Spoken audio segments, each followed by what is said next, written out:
Boa noite a todos, boa noite aos nossos colegas do Grupo de Estudo AJs Brasil, boa noite a você que foi convidado através de algum dos nossos colegas ou aqueles operadores do sistema e da lei de insolvências aqui no Brasil e fora do Brasil.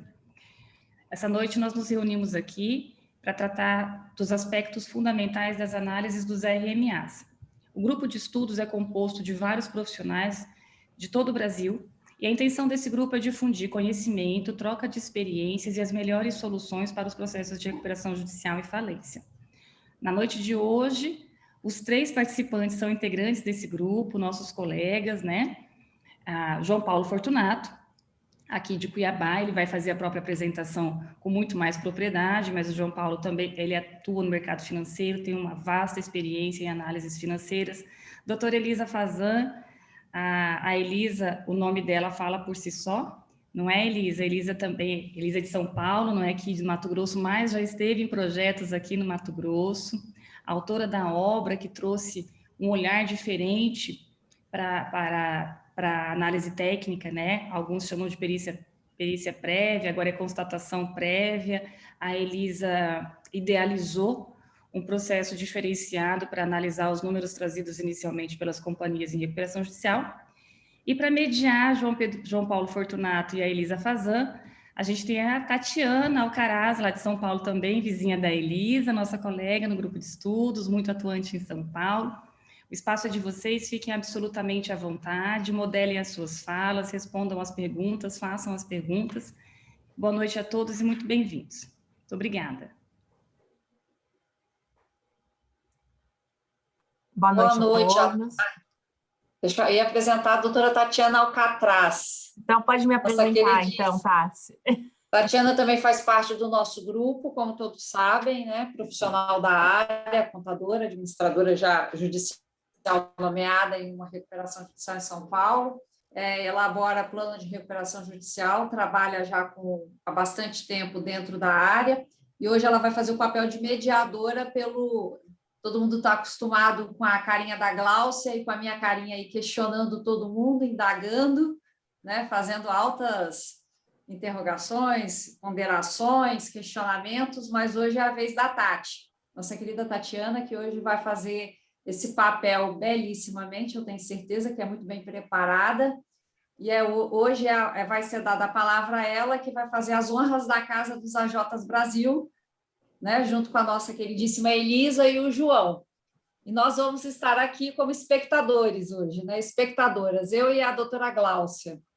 Então, Tati, hoje a bola é sua, a bola da vez é sua, então vamos lá para mediar mais um evento do AJs Brasil. Sua vez, doutora Tatiana. Boa noite a todos, muito obrigada, primeiramente, muito obrigada pelo convite. Falando um pouquinho de mim, eu sou economista de formação, tenho mais de 25 anos de mercado financeiro, sou ex-auditora, ex-consultora da Accenture, formação em controladoria pelos principais bancos do mercado, e atualmente atuo, além de consultora financeira, como administradora judicial, perita, e auxilio os colegas em situações necessárias de laudo de viabilidade econômica, plano de recuperação judicial e até suporte nos relatórios mensais de atividades do administrador judicial. Aqui a gente vai estar conversando com Elisa Fazan, nossa mestre em contabilidade e especialista na nossa área de administração judicial, e com João Paulo Fortunato, também contador e administrador judicial. Vamos falar um pouquinho sobre os relatórios mensais do administrador, que é um tema tão em dúvida de muitos dos nossos profissionais que não têm tanta familiaridade no assunto. Elisa, te passo a palavra agora. Acho que o combinado era o João começar, né, João? Pode ser? Então tá, João, está com você. Ela foi gentil passando para as damas, as damas primeiro, mas eu vou devolver a gentileza aqui. João né? Paulo, eu senti um tonzinho assim, essa bucha é sua. João, começa aí, vai. João Paulo, o mundo mudou. Antigamente era first, né? Ladies first, né? Agora não, agora gentlemen's first, né? Não, agora é ladies together. Boa. Isso aí. Isso aí. Bom, boa noite a todos. Muito obrigado pelo convite da doutora Gláucia. Satisfação em conhecer a Elisa e a Tatiana nesse dia de hoje. A minha trajetória profissional também ela tem alguma coisa linkada aí com o que a Tatiana vem desenvolvendo ao longo dos últimos anos.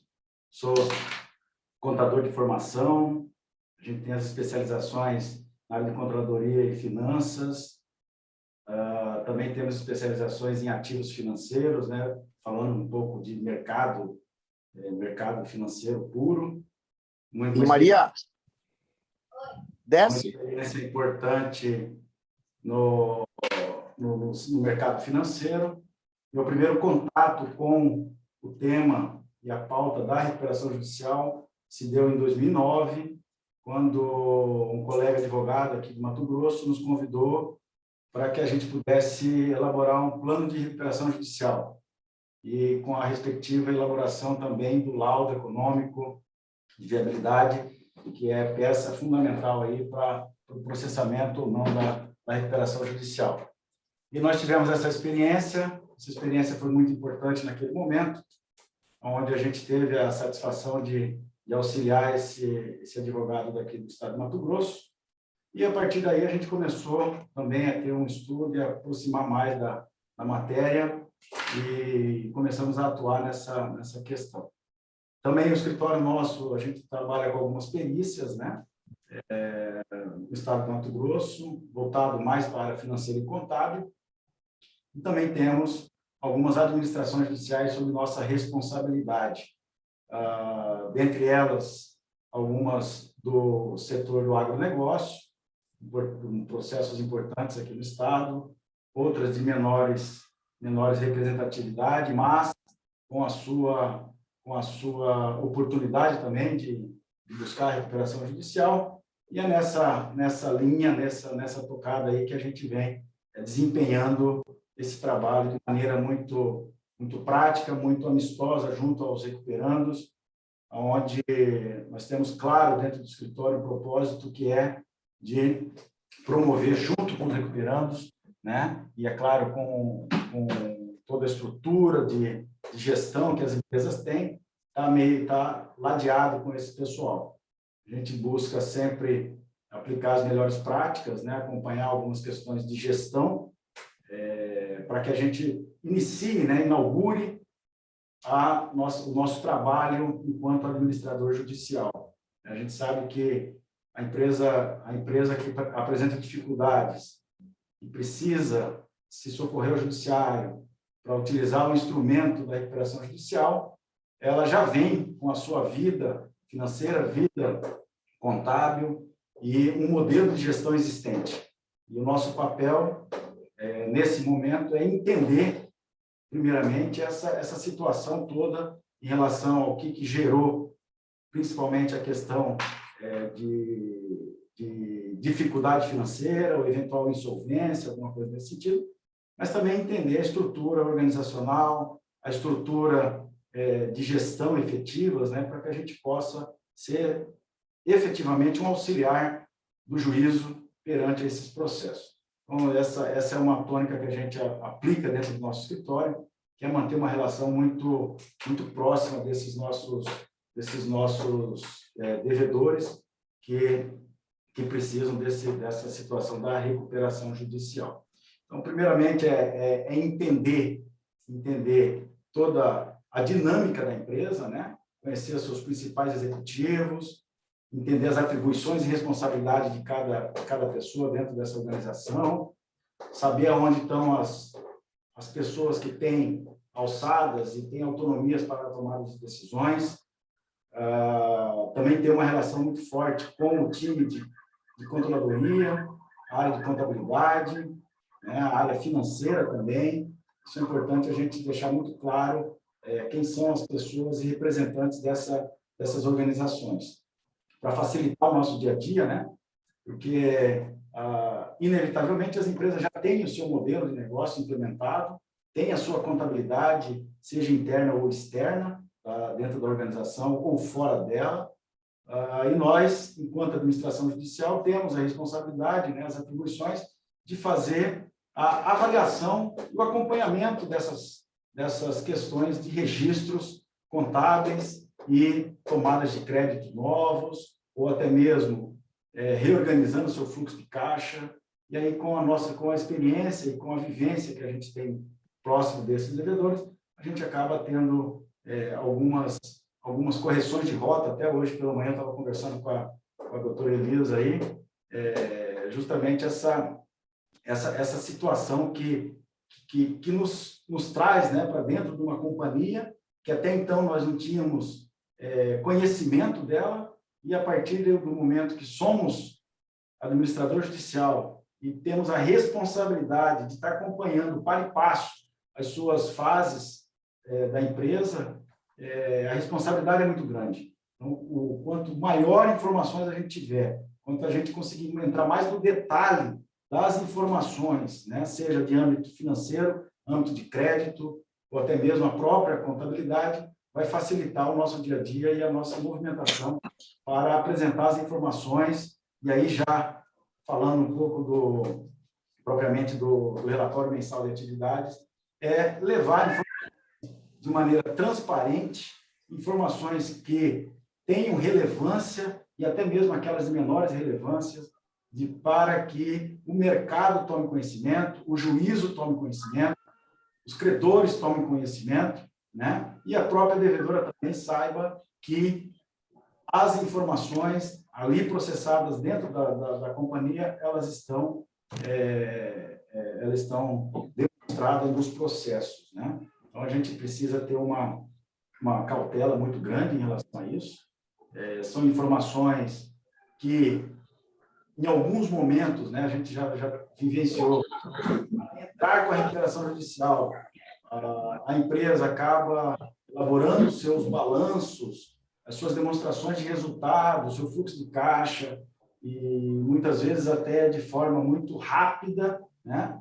E a partir do momento que ingressa com a recuperação judicial, o administrador, quando assume esse encargo, ele traz consigo um legado registrado no momento do ingresso da recuperação judicial. E é a partir desse legado contábil, financeiro, econômico e de crédito que a gente tem que dar as tratativas seguintes às fases processuais, né? Então, o nascedouro dessa situação, o fato gerador que ocorre para que possa iniciar esse processo, ele precisa estar muito bem calçado, muito bem representado dentro dos registros contábeis, para que a administração judicial ela tenha uma certa segurança, né, na sua atuação, porque qualquer informação que nós, né, administradores judiciais, levamos a um processo judicial, inevitavelmente, nós temos que ter feito a análise, temos que ter feito o detalhamento, levantado informações que, eventualmente, num balanço, você precisa desdobrar buscas sobre relações, seja com a empresa, seja com um credor, ou até mesmo com um devedor, né? Então, são elementos que realmente a gente precisa ter muita consistência, né? A grande situação que a gente vive é a preocupação com a qualidade dos registros e a qualidade das informações que são disponibilizadas pelos devedores, né?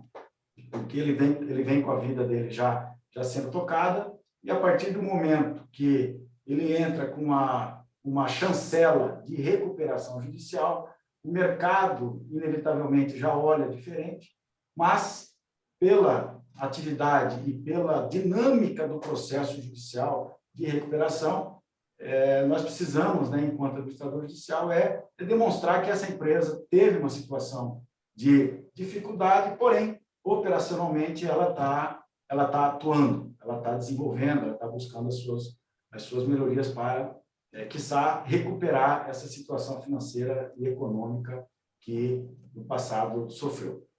Então, aqui a gente tem trabalhado muito em relação das análises dos nossos balanços, né, que nós recebemos das empresas, sobretudo pensando no resultado operacional do negócio, né? Porque a gente entende que, muitas vezes, o balanço está com alguns registros já, entre aspas, caduco, né? Que tem uma coisa já antiga na contabilidade, que vem carregando ao longo de muitos anos, né?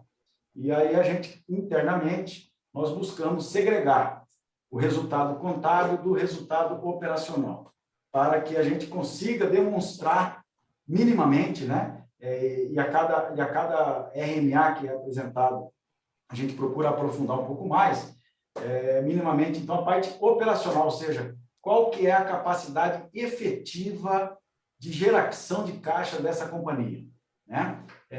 Porque essa companhia, na verdade, ela quando entrou com a recuperação judicial, ela apresentou dificuldade. E é nesse momento que nós, enquanto administrador judicial, temos uma responsabilidade de demonstrar para o mercado que a empresa está cumprindo com as suas premissas, aquelas que foram, inclusive, lançadas no processo de recuperação judicial, na inicial do processamento, e ela está aplicando isso durante o seu curso dentro da recuperação judicial, né? Então, esse é um ponto que eu entendo que é importante na administração judicial fazer essa análise da questão operacional, né? Além disso, em todos os nossos balanços, em todas as nossas análises da demonstração de resultado, a gente procura também identificar aquelas situações que saltam aos olhos da nossa análise, né? E aí, quando necessário, é claro, a gente vai para dentro um pouco mais da contabilidade, buscando uma razão, buscando o livro diário, né? E entendendo algumas contas que em algum momento elas estão mais inchadas e que demonstram uma alteração importante quando comparado com anos anteriores, meses anteriores, enfim. Então, são pontos de reflexões que aí a gente sugere para que os administradores judiciais levem em consideração essa situação, né? Para que possa realmente ter maior transparência possível num processo tão importante que é salvaguardar aí aos empregos e que a empresa continue o seu desenvolvimento operacional. Outro ponto que eu gostaria...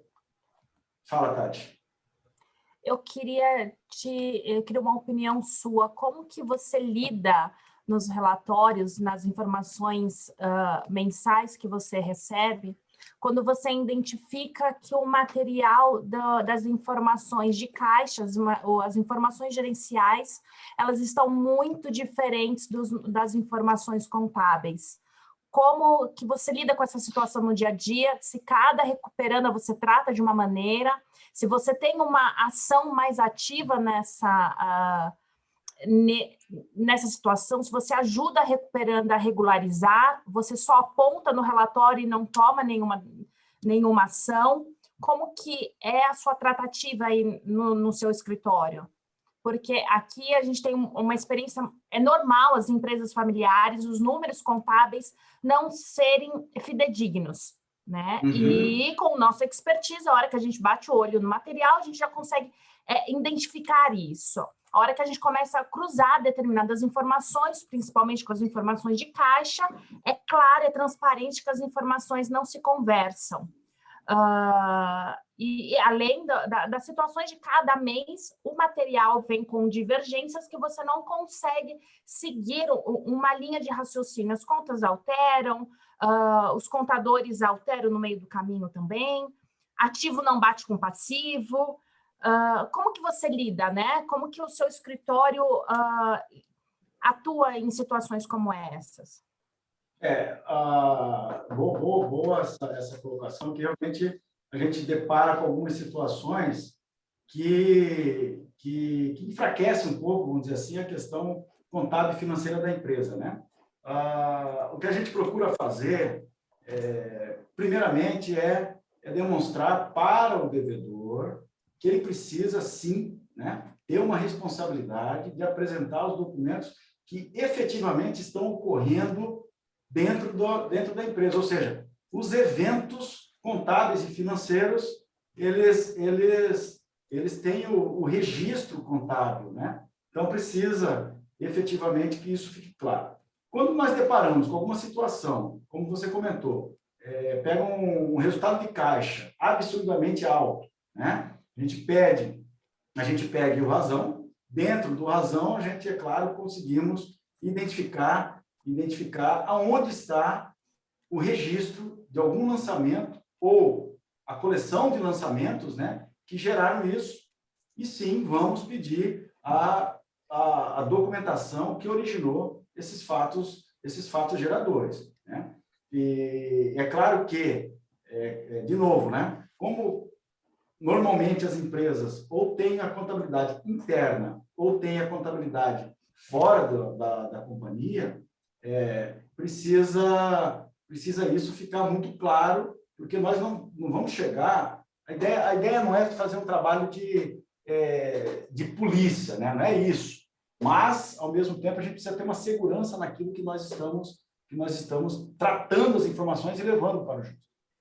Inevitavelmente, nós registramos, sim, isso em RMAs, né? Que as informações tratadas pelo devedor, né, não condiz, em algum momento, a título de algumas notas explicativas, né? Então, o que ocorre? Todas as linhas do balanço e as linhas do DRE, que, eventualmente, ela apresente uma diferença ou uma necessidade de ajuste, alguma coisa desse tipo, nós abrimos uma nota explicativa e já lançamos isso no nosso RMA.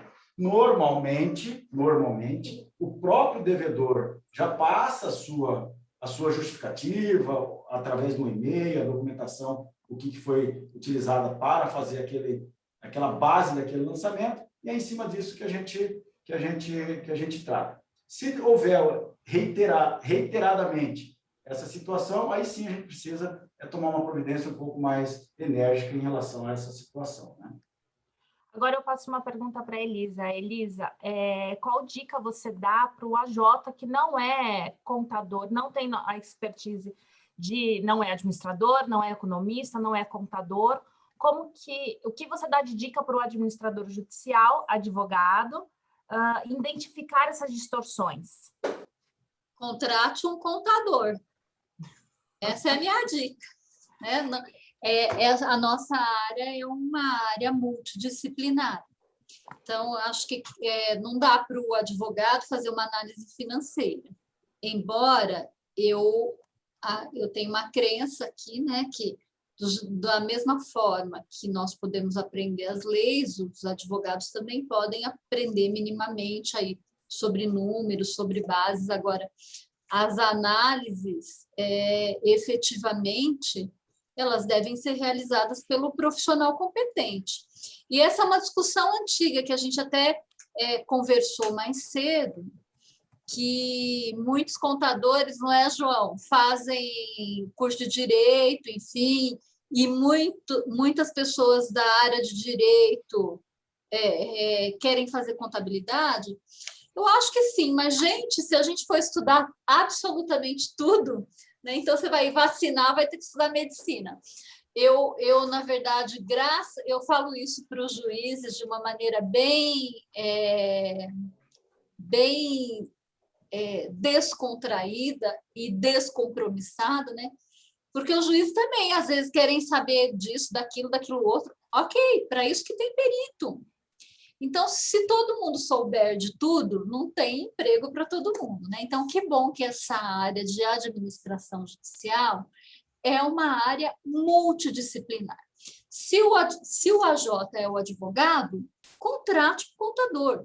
Se o contador é o AJ, contrate um advogado, né? Então, é uma área multidisciplinar. Eu acho que a grande dica que eu dou aí é para que contrate um contador. Emendando aqui, Tatiana, eu queria conversar aqui com o João. João, me interessei muito por essa análise. Mais cedo também nós conversamos e eu falei isso para você. Achei muito interessante essa questão da verificação do resultado operacional. Será que você não tem aí alguma coisinha para mostrar para a gente disso? guardada na sua manga, né? Não, mas antes eu preciso. Eu estou com a mão levantada aqui já tem um tempão. Eu preciso perguntar. Ah, desculpa então, hein, que eu mediadora. Segue a pergunta, Gláucia. Posso fazer? Eu não sou contadora, tá? Voltando nessa. Claro, a gente tem que contratar o contador, o economista, o analista. Inclusive, eu parabenizo aqui o João Paulo Fortunato, porque a gente já fez projetos juntos, 2 projetos muito interessantes. A Elisa também já fez projeto com vocês. E realmente vocês são profissionais que transmitem um imenso conforto para quem está do lado de cá. Mas, quando o advogado, profissional advogado, é nomeado, e é ele que responde, e aí, nesse momento, nessa posição, nós temos que confiar nesse auxiliar da nossa equipe multidisciplinar ou com quem a gente estabeleça um contrato para aquele projeto pontualmente. Além dessa confiança, eu penso que a gente busca, em que pese, eu não sou contadora, não vou fazer o curso de contabilidade, não tenho CRC, mas essa linguagem, ela vai nos ficando um pouquinho mais familiar. É óbvio que eu preciso contar com a tecnicidade de vocês, mas uma das coisas que nós idealizamos ao escolher esse título foi assim, Gláucia, a pessoa que está te auxiliando, ela está realmente te apontando o que deve ser apontado? Para a Gláucia, advogada, enquanto leiga, eu preciso confiar, mas não é todo projeto que eu vou poder contar com a excelência do João Paulo Fortunato, ou da Elisa, ou da Tati. Porque, às vezes, um projeto, ele não se amolda a um profissional do quilate de vocês. Então, quando eu entrego para o nosso auxiliar esse calhamaço de documentação que eu recebo da companhia, eu passo para o meu time, e depois o meu time me devolve, será que eu estou fazendo a leitura correta disso? Existe algo que a Gláucia, na condição de leiga, mas eu tenho que entender um pouquinho, minimamente, daquilo que está sendo me entregue. Então, assim, eu acho que na nossa experiência é muito importante, as dicas que nós gostaríamos de ter hoje, pelo menos o nosso time, era preste atenção nisso, preste atenção naquilo. Isso aqui merece atenção, pontualmente. Desculpe, gente, a interrupção, com licença.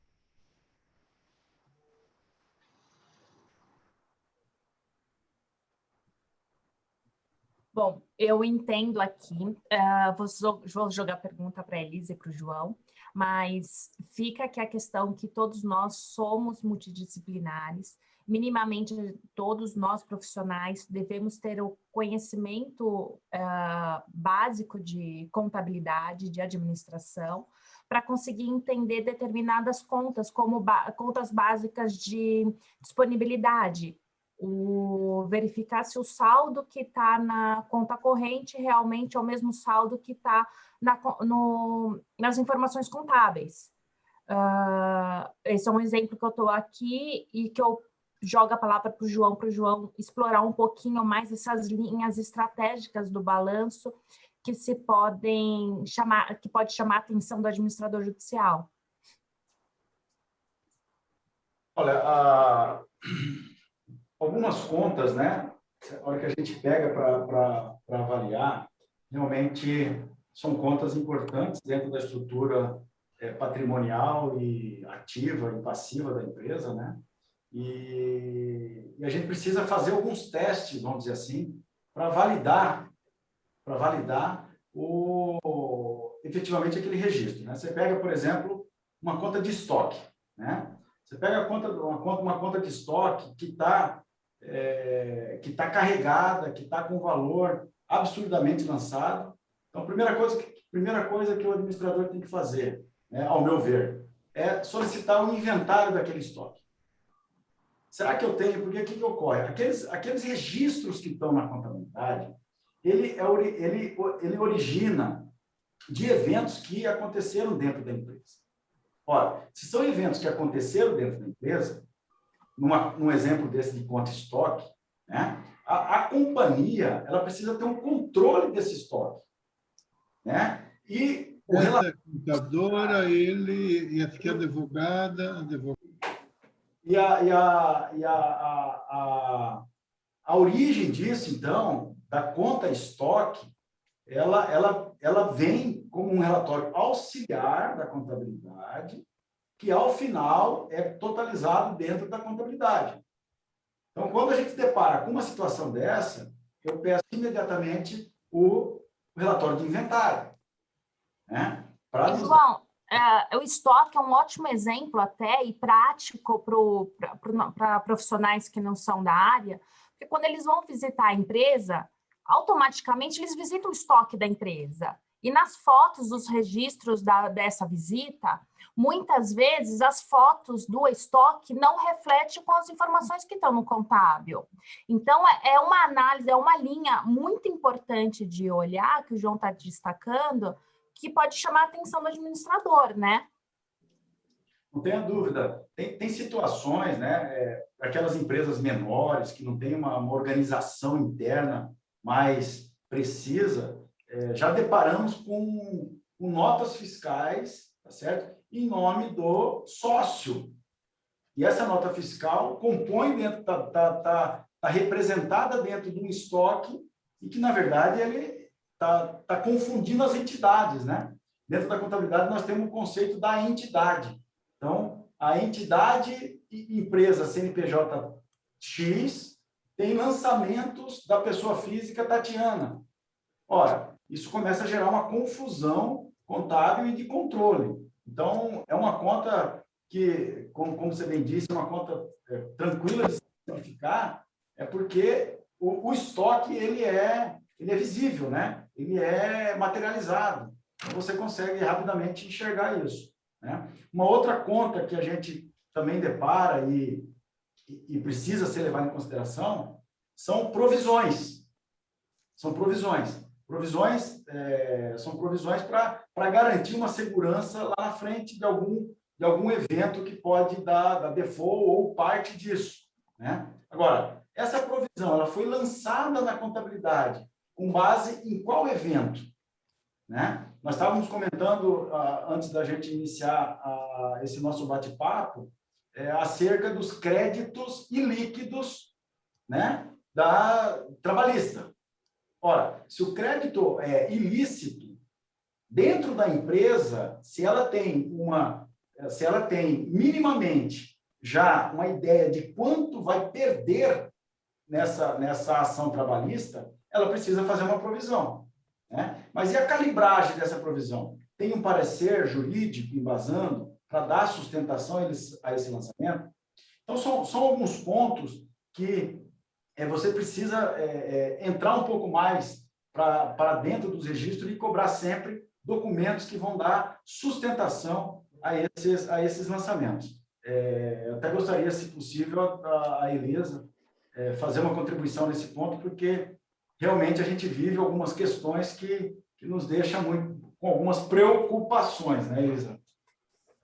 Sim, Paulo, eu queria saber se eu posso começar do zero aqui Por favor.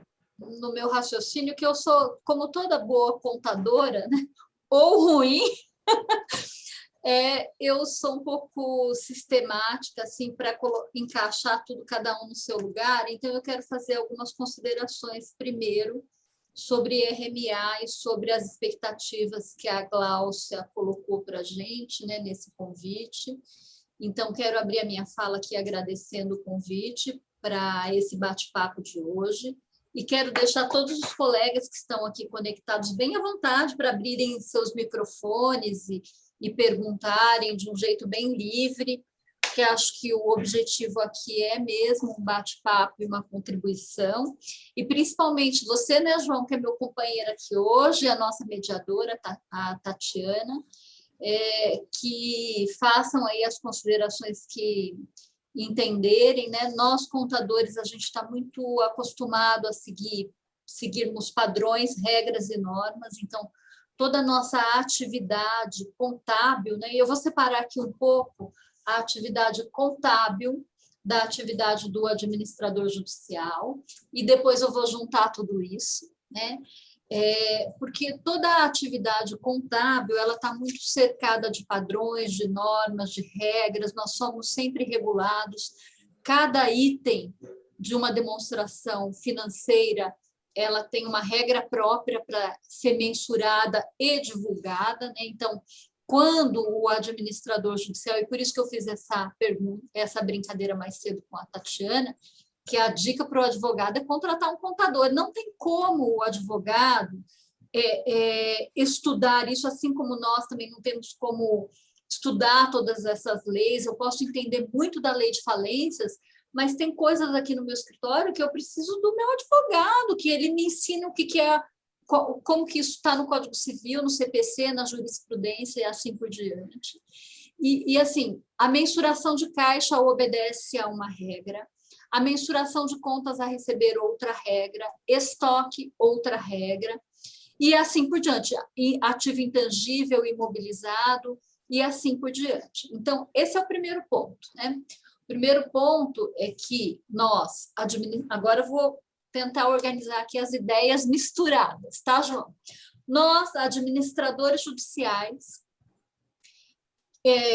que exercemos uma atividade que, para cumprir todos os incisos e alíneas descritos no artigo 22 e em tantas outras obrigações impostas nos vários artigos da lei, precisamos, na recuperação judicial, elaborar relatórios mensais de atividades, que é o nosso assunto aqui hoje. Bom, primeiro de tudo, para elaborar um relatório, o que eu vou colocar nesse relatório? A lei não diz.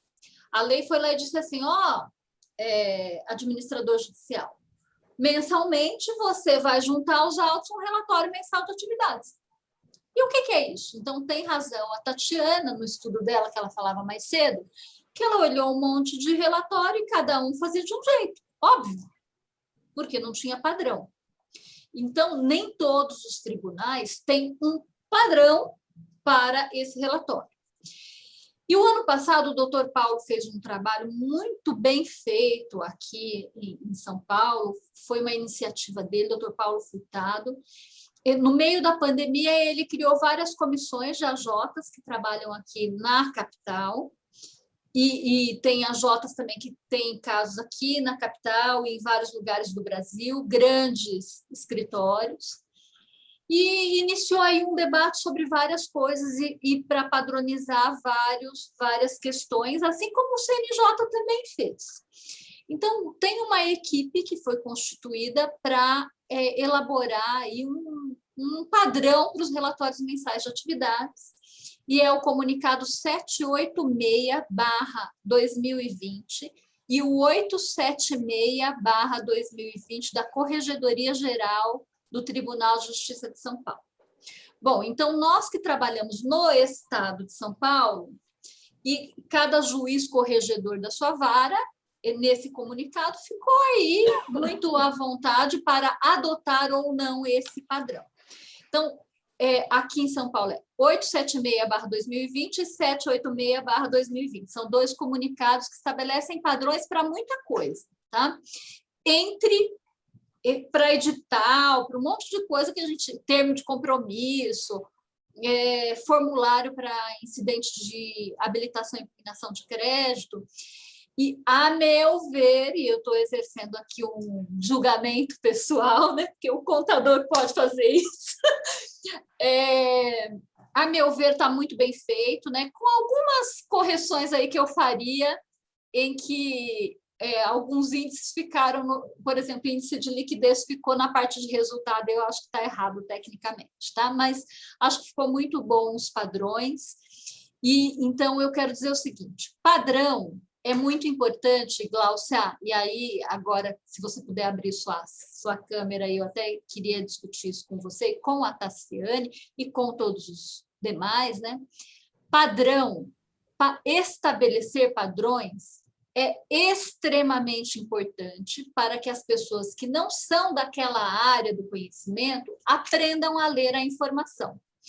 Então, a leitura da informação por um juiz, por um credor, por um advogado, quando ela é padronizada, vai facilitar a sua leitura. E a contabilidade tem muito disso, porque ela tem padrão. Então, eu vou compartilhar aqui com vocês uma tela, que é um balanço real. Ai, mas, Natália, você precisa me habilitar. Eu quero compartilhar aqui. Eu fiquei testando o João para ver se ele ia me deixar ver essa demonstração. Só que tem um probleminha, né? Se você se habilita ela só para compartilhar, mas você continua como anfitriã, Thalia, para adicionar os colegas? Eu vou liberar aqui, vou liberar para todos. Elisa, faz o teste, por favor, se você consegue. Agora sim, tá? Olha, eu vou compartilhar aqui e vou chover no molhado, tá, João e demais colegas aqui, mas esse é um balanço patrimonial, tá? Isso aqui, essas são informações de balanço patrimonial que vieram numa inicial de um caso que a gente acabou de começar. E isso aqui é uma página de uma constatação prévia que a gente fez, esse processamento já foi deferido, e isso também está disponível no nosso site, então não estou infringindo aqui na LGPD, hein? Porque já está divulgado. Então, vejam só, essa ordem do balanço patrimonial, caixa, contas a receber, estoques, adiantamentos, ela é padronizada por uma norma contábil. Então, todos os balanços que forem apresentados em qualquer processo de recuperação judicial, ele terá essa norma, a menos que o contador seja bem ruim, né, João Paulo? E tem, né? Tem contador ruim, tem advogado ruim, tem padre ruim, tem pastor ruim, tem médico ruim, né? Então, pode ser que, mas o balanço patrimonial, ele obedece a uma ordem de liquidez. Então, está disposto aí o ativo em ordem de liquidez e o passivo também numa determinada ordem aí de vencimento, mas isso para o passivo não funciona muito bem, funciona melhor o passivo circulante e o não circulante, que são as dívidas de curto e de longo prazo. Então, olha, se a gente bater o olho aqui nesse balanço, Glaucia, agora, cumprindo o meu munus aqui, hein, que eu fui incumbida, você pode ver que tem uma linha ali no imobilizar, na parte de ativo realizável a longo prazo, chamada de tributos diferidos, 17 milhões. Então, veja só, esta é uma empresa que tem 78 milhões de ativos e 17 milhões são ativos tributos diferidos. Bom, eu sei que esse ativo não existe. Eu até dei esse caso hoje para o João, né, João? Quando a gente conversou mais cedo, eu falei disso. É assim, eu olhei, bati o olho nisso e falei, olha, esses 17 milhões não existem, mas porque eu conheço a regra dos tributos diferidos. Eles só podem ser reconhecidos se a empresa tiver expectativa de gerar lucro nos próximos 5 anos. Aí eu olhei o resultado dessa empresa. Essa empresa sempre teve prejuízo. Então, ela não tem expectativa de lucro no curto prazo, a menos que ela modifique a sua estrutura operacional. Então, esse ativo, eu já vou dizer, eu já disse aqui, e agora eu vou ter que fazer o relatório inicial, vou dizer de novo, isso aqui não reflete a posição patrimonial e financeira, porque esses 17 milhões não existem. Então, credores, olha, eu também não sei se existem esses estoques, mas eu pedi o inventário, como disse o João agora há pouco, o inventário confirma ou desconfirma o número de estoque. Então, essa é a grande dica, né? Primeiro é olhar, então, ó, essa empresa começa com um ativo de 78 milhões e quando chega em 7 de 2021, ela tem um ativo total de 42 milhões. Então, o que variou esses 30 milhões em 3 anos? Né? Então, eu vou olhando comparativamente, é claro que os balanços não vêm assim, a gente tem que preparar, toda análise pressupõe a preparação de uma base, então essa base é disposta em colunas comparativas, em que a gente faz análise vertical e horizontal, que é um dos instrumentos de análise financeira que nós, contadores, usamos, mas que também é muito comum nos analistas, é muito utilizado pelos analistas financeiros. O advogado pode fazer isso? Pode também. Ele vai ter um pouco mais de trabalho, espero eu, que senão eu fico desempregada, né, João? Mas ele pode também fazer isso. Não é impossível para ele dispor numa base comparativa e fazer cálculo de análise vertical e horizontal. Aliás, a gente tem até cursos aí de insolvência que ensinam isso para os advogados, tá? Então, bati o olho, olha, eu vou olhar as contas que representam, que são líquidas. Se os números oscilarem muito, por exemplo, contas a receber, vocês podem ver aí, sai de 18 milhões e vem para 4 milhões na última posição. Por que caiu tanto? Caiu venda, eu já sei porque eu já olhei. Então, esta demonstração é uma demonstração complementar com uma outra, que é a demonstração do resultado. Esse ainda não é um relatório padronizado, porque a constatação prévia ainda não tem um padrão, né? Mas eu tenho padrão aqui no escritório, porque até para treinar a equipe, distribuir trabalho, como que a gente faz isso, você precisa ter padrão no seu trabalho. E eu sou doente por padrão, eu confessei o meu crime logo que eu comecei a falar, tá? Então, as vendas também caem aqui. Então, Glaucia, olha, coisa importante para olhar numa demonstração contábil. A primeira coisa é assim, é preparar uma base. Não dá só para olhar documentos e tirar qualquer conclusão de documentos que são consultados de maneira não comparáveis. Então, a primeira coisa que a gente tem que fazer é tornar a informação comparável. Você torna a informação comparável dispondo numa base de dados. Essa base de dados disposta em colunas comparativas facilita muito você olhar. Por exemplo, essa empresa aqui, olha, ela tem queda de vendas, mas ela tem uma coisa mais relevante ainda. O nível de devolução de mercadorias foi altíssimo em 2019 e 2020. Então, daí eu pressuponho que teve um problema na produção ou teve um problema no mercado que precisa ser corrigido. Então, várias informações, eu costumo dizer o seguinte, as demonstrações contábeis, principalmente se elas forem acompanhadas das notas explicativas, elas dizem absolutamente tudo da empresa, mas a gente precisa saber ler, né? Então, é muito importante que a gente tenha um profissional, sim, que nos auxilie a fazer esse tipo de análise. Então, eu não quero, assim como, por exemplo, não tem a ver com o meu assunto, mas eu vou falar, a gente tem que fazer uma ação de ineficácia, uma revocatória, uma apreensão de bens, eu não vou fazer isso como contadora. Isso aí é um serviço de requinte, né? Advocatício. Nós vamos ter que fazer isso com um profissional advogado que entenda de jurisprudência, de recursos, porque isso vai dar muita confusão jurídica e processual. Tá? Então, assim são também as análises de dados. E então, isso eu queria mostrar para vocês, que é a informação contábil básica, né? Que a gente recebe todos os meses, balanço patrimonial e demonstração do resultado do exercício. Eu deixei aqui também aberto já um relatório que está adequado ao padrão da... Ai, não, esse é o CPC. Espera aí que eu vou voltar aqui. New Share. Eu queria só fazer uma pergunta, se possível. Sim. Boa noite, Elisa. Meu nome é Wilson, tudo bem? Tudo bem. Ótima exclamação. Com relação à sua planilha anterior, só queria aproveitar a experiência de vocês aí na área, porque essa planilha é bem trabalhosa para a gente chegar nela, né? Principalmente quando se trata de grupo econômico.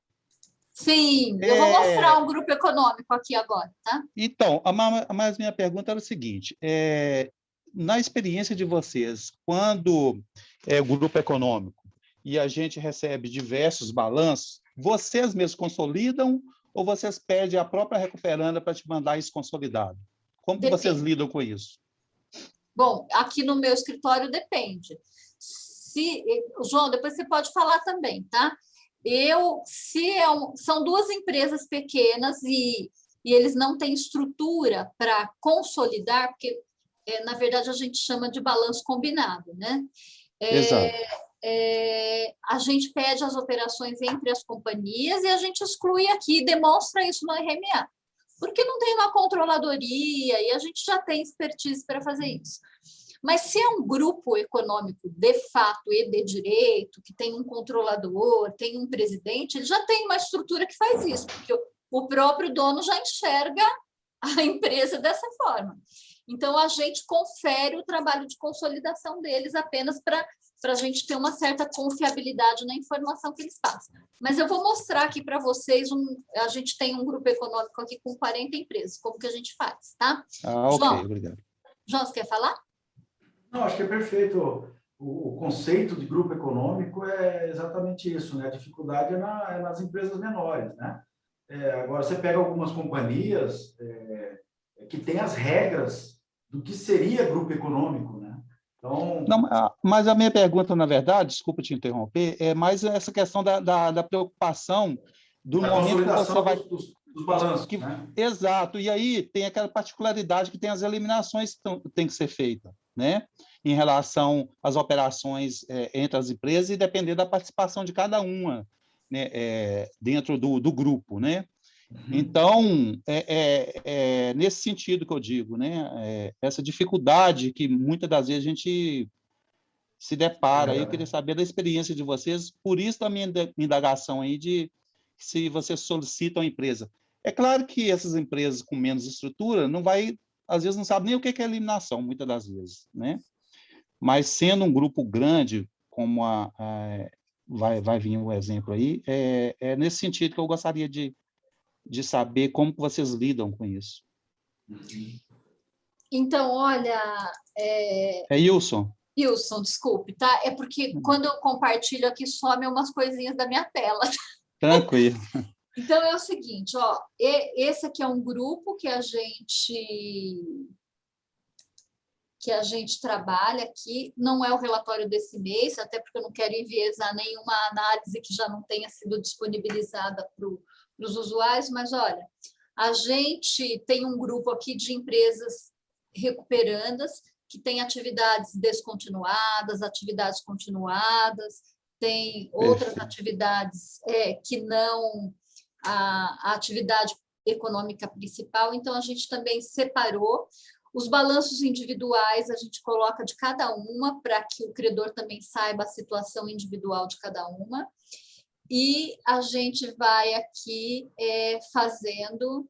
Eram 40, agora já foram feitas modificações societárias dentro do plano, tá? Então, tem aqui os ajustes e tem depois o balanço, então, combinado, que são essas informações que são por nós analisadas, já que é grupo econômico, tá? Então, essa informação aqui, das eliminações, a gente fiscaliza essa, tá? Os investimentos são zerados, então, sempre que aparece um ajuste em alguma linha que não é uma linha habitual da negociação, a gente pede informação e a composição da conta.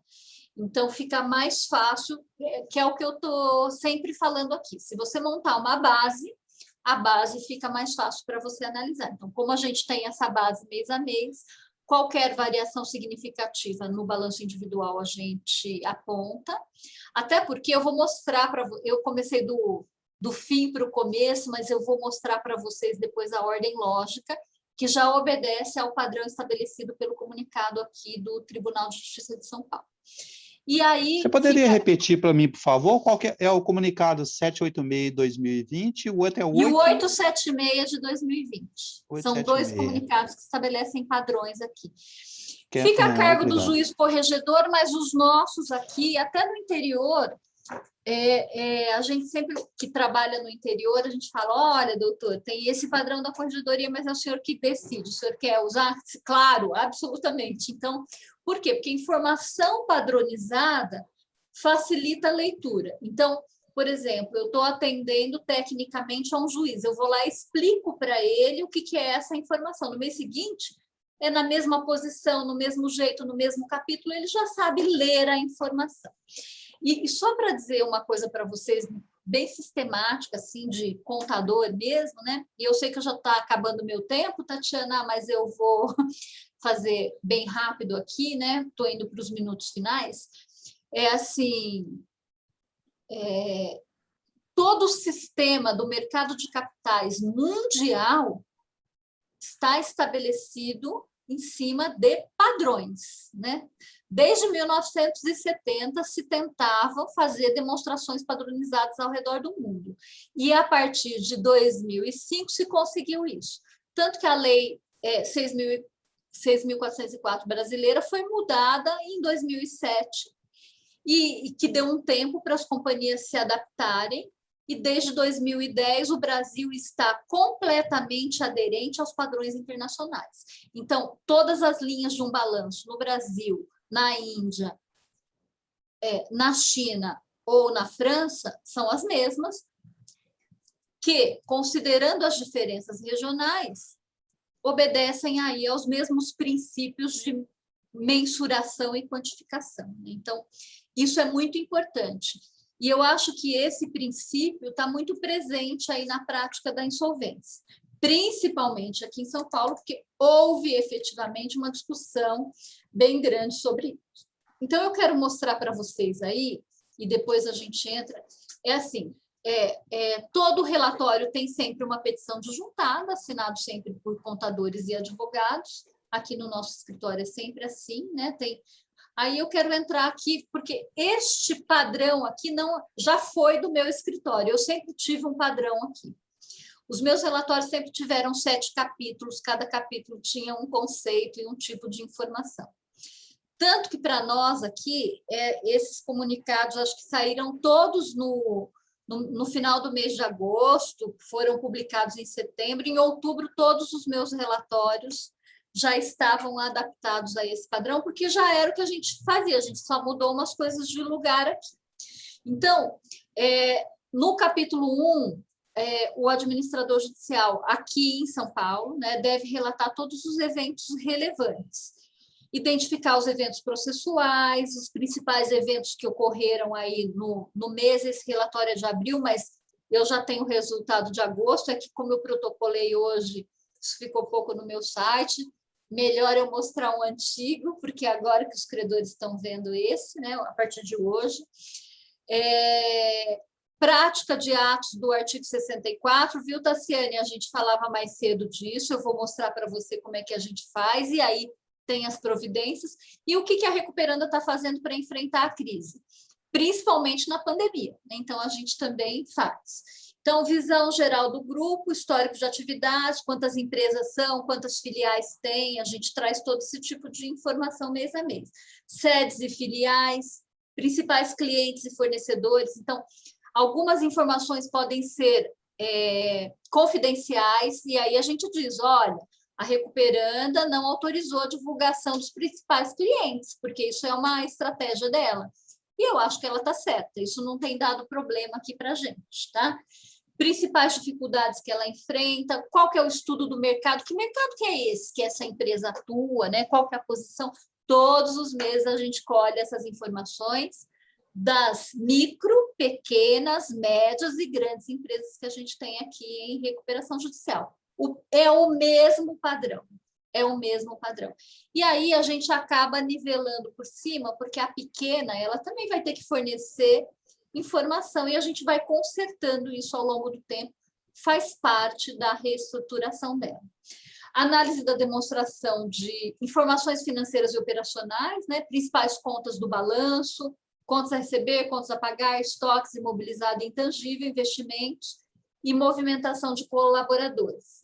Depois da demonstração de resultado, aqui, viu, João, que eu digo que o índice de liquidez ficou aqui, ele caberia no tópico de cima, mas que também, tudo bem, né? Dentro do benefício do padrão do relatório, eu acho que isso aí é uma coisinha que, eventualmente, a corregedoria aqui pode consertar na próxima edição do comunicado. Endividamento total e aqui também fazendo umas considerações que a Tassiane já conversou com a gente mais cedo. Então, qual que é o endividamento dessa Recuperanda? O sujeito e o não sujeito, inclusive com a dívida fiscal. Então, isso nos obriga a conferir muita coisa, a Recuperanda dá muita informação para a gente sobre o seu contas a pagar, né? Então, endividamento com partes relacionadas, envolvendo coobrigados, avais, fianças que são prestadas. E aí, análise do fluxo de caixa, a gente tem um modelo aqui que a gente sempre pede para as nossas recuperantes, eu vou dividir um pouco com vocês para elas preencherem. Depois a gente pede todos os extratos e fazemos uma amostragem documental das informações para saber se realmente aquilo que ela está dizendo que pagou é aquilo mesmo, tá? Então, depois, e no endividamento concursal, Tassiane e outros, né, que têm essa curiosidade, e agora respondendo à colocação do João sobre os créditos trabalhistas, nós atualizamos isso todos os meses, tá? Junto ao nosso relatório mensal de atividades, todos os créditos trabalhistas que se tornaram ilíquidos, cujos credores ou advogados dos credores trabalhistas nos enviaram e-mails com as respectivas certidões de habilitações de créditos advindas da Justiça Trabalhista. Nós elaboramos os pareceres contábeis e juntamos como anexo no nosso RMA, aquilo que é administrativo, isso em função do parágrafo 2º do artigo 6º da Lei 11.101. Os outros que entraram com incidente, nós também fazemos esse trabalho, só que a gente coloca como reserva na relação de credores, porque precisa ter uma sentença transitada em julgado lá no incidente, tá? Então, a gente toma esse cuidado, relata tudo isso aqui no endividamento e junta uma relação de credores todos os meses atualizada. Então, o passivo concursal é bem controlado, a gente faz isso em falência aqui também, tá? Mas foi um trabalho de braço para construir isso aqui internamente dentro do nosso escritório, principalmente em falências, que a gente tem que consolidar o quadro todos os meses. E como o quadro, pelo artigo 18, ele só é publicado uma vez, a gente deu um nome para ele, que é chamada prévia do quadro geral de credores. Mas que não é novo, não. Outros AJ chamam também de quadro geral de credores provisório e assim por diante, tá? Então, que é aquele momento entre a relação do 7º e a publicação final do quadro do artigo 18, tem várias posições intermediárias, principalmente em falência, porque pode demorar anos aqui para chegar ao final, né? Então, posso fazer só uma pergunta em cima disso? Pode. Desculpa interromper. Não, fica à vontade. Justamente em relação a esses ajustes que são feitos mensalmente no quadro geral de credores, até que chega à posição consolidada, qual que é a prática de vocês aí? Vocês pedem à contabilidade das recuperandas que ajuste o passivo dela de acordo com o que foi consolidado? Sim. Qualquer modificação que tem, vocês apresentam para ela e pedem o ajuste? Todos os que meses. seja Hoje, por fidedigno? exemplo, sim. Hoje, por exemplo, nós protocolamos ontem, né? Hoje é dia 1, mas todo último dia do mês a gente protocola o relatório. No dia seguinte, a gente manda 2 e-mails para recuperar. O primeiro é o quadro, a relação de credores atualizada, principalmente se o plano tiver vigente, já tiver sido aprovado e a gente estiver na fase de fiscalização, porque essa recuperanda, por exemplo, desse relatório aqui, ela pagou o trabalhista no mês passado, mas chegaram outros, então ela tem que pagar. A hora que esse RMA tiver uma decisão judicial acolhendo esses trabalhistas, ela vai ter que pagar esses trabalhistas. Então, e aí, ao longo do mês de setembro, a gente fiscaliza, inclusive, se ela pagou esses que eu incluí. Não, perfeito. Aí já está no cumprimento do plano, né? E aí ela tem que contabilizar. Fases... Se ela não contabilizar, eu vou conferir o balanço dela e vai estar em desacordo. Daí eu vou dizer, essa informação aqui não é verdade, porque a posição é outra. Então, essa posição patrimonial e financeira, porque agora a gente tem essa função de dizer se essa informação é verdade ou não. Então, a gente faz essa conferência, mas eu vou te confessar aqui, é um trabalho árduo. Então, por isso mesmo que eu estou perguntando, aí dando um passo atrás, lá na fase administrativa, tem a conclusão, né, da AJ, né, faz lá a análise dos créditos e protocola lá o edital. Né? Naquele momento ali, vocês pedem para ajustar o plano? A gente pede. Contabilidade? A gente pede, mas algumas fazem, outras não. Quando ela não faz, eu fico escrevendo lá. Falei para o João hoje, ó, Fica cobrando. Isso aí não é verdade, isso aí não é verdade, isso daí não é verdade. Daí ela não fez mesmo, isso não é verdade. Daí eu falo com o juiz, ó, não dá para mandar para MP, não dá para não sei o quê, porque eu não tenho instrumento de pressão, mas a maior parte das recuperandas, eu diria para você que 99,9% ajusta, porque ela tem medo do que está num relatório dizendo que não é verdadeiro também, tem implicação para ela, para o gestor. E esse relatório modelo aqui da Corregedoria, ele está bem completinho, porque ele tem absolutamente tudo, tá? Você tem que dizer o que ele está implicando, que ele não está fazendo, que implica lá nas alíneas incisos do 64, e tem risco para ele, inclusive risco de perder a gestão da empresa, de ser nomeado um cogestor. Então, acho que ficou bem bacana, tá? Então, o relatório do plano, que é uma das nossas atribuições no artigo 22, ele está contido aqui no capítulo 7 do relatório da Corregedoria aqui de São Paulo. E depois tem um capítulo só de anexos, que são laudos, diligências que eu fiz, reuniões que eu fiz, reuniões online, tudo isso eu relato aqui.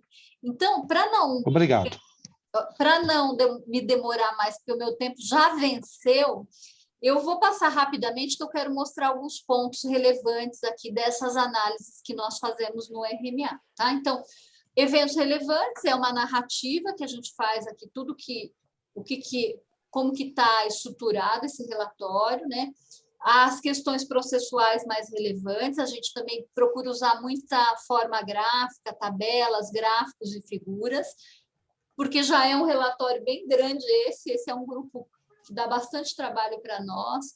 Todas as prestações de contas que a Recuperando apresentou no processo e os relatórios que nós apresentamos, a gente coloca aqui com índice remissivo de folhas dos processos, para qualquer pessoa encontrar isso.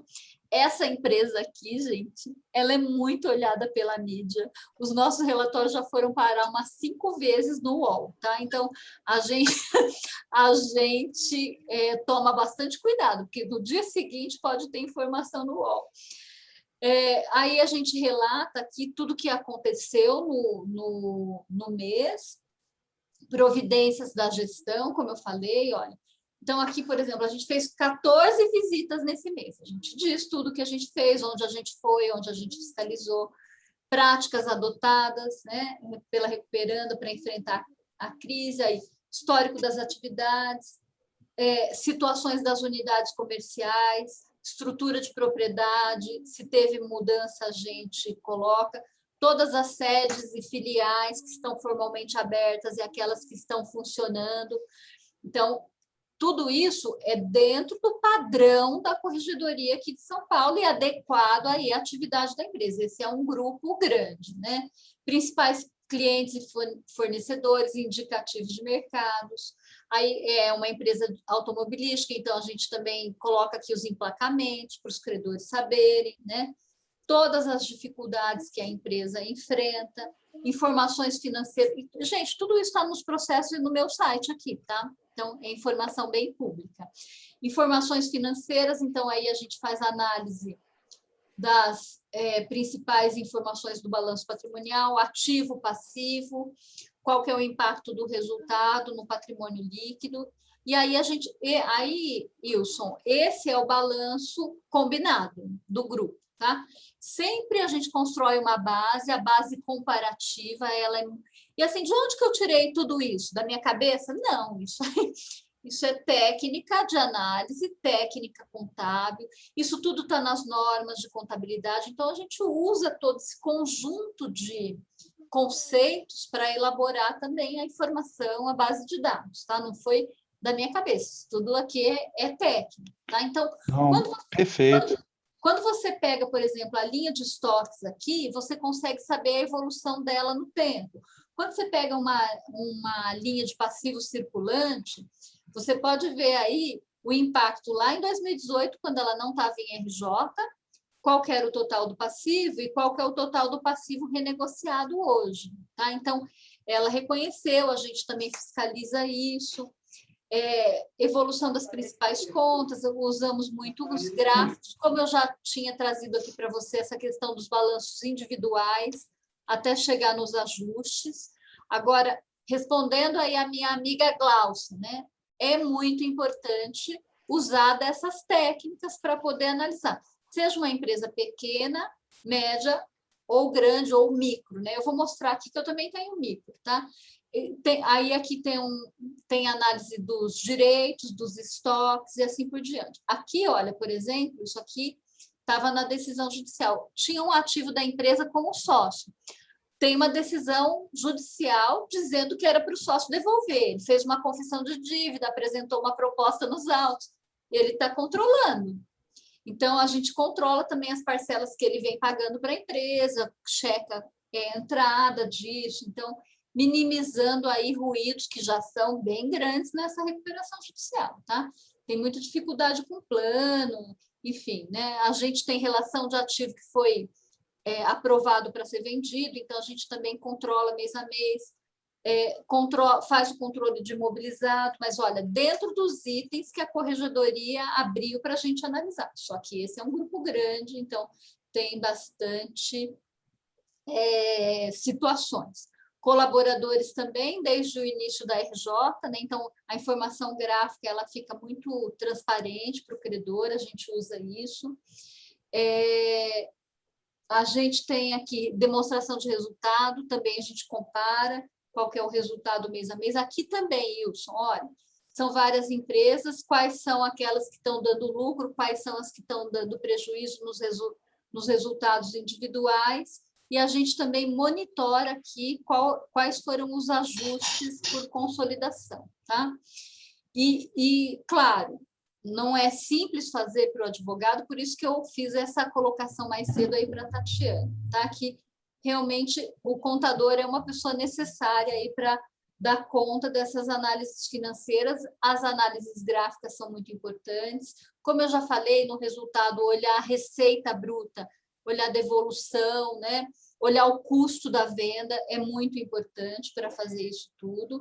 Essas comparações, resultado e lucro, receita e lucro, lucro operacional e lucro não operacional, por isso que eu fiquei bem curiosa, João, porque a gente também faz uns ajustes aqui para dar algumas informações gráficas, tá?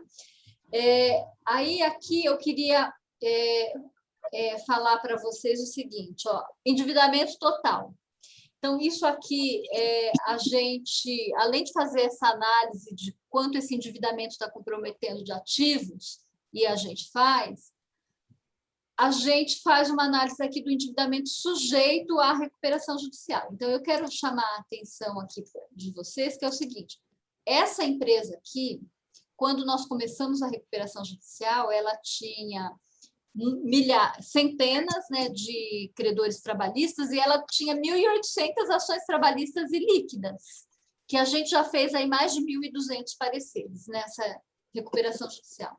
Então, todo mês muda muito, porque tem muita ação trabalhista que é julgada, que vai mudando. Então, a gente também vai monitorando todas as impugnações que são feitas nos autos principais, nos incidentes, e vai fazendo essas mudanças, né? Então, tudo isso que eu falei para vocês rapidamente, porque a Glaucia já está até ali me olhando, que eu estou passando do tempo, é porque a gente vai monitorando isso e eu estou mostrando aqui de forma bem rápida, tá?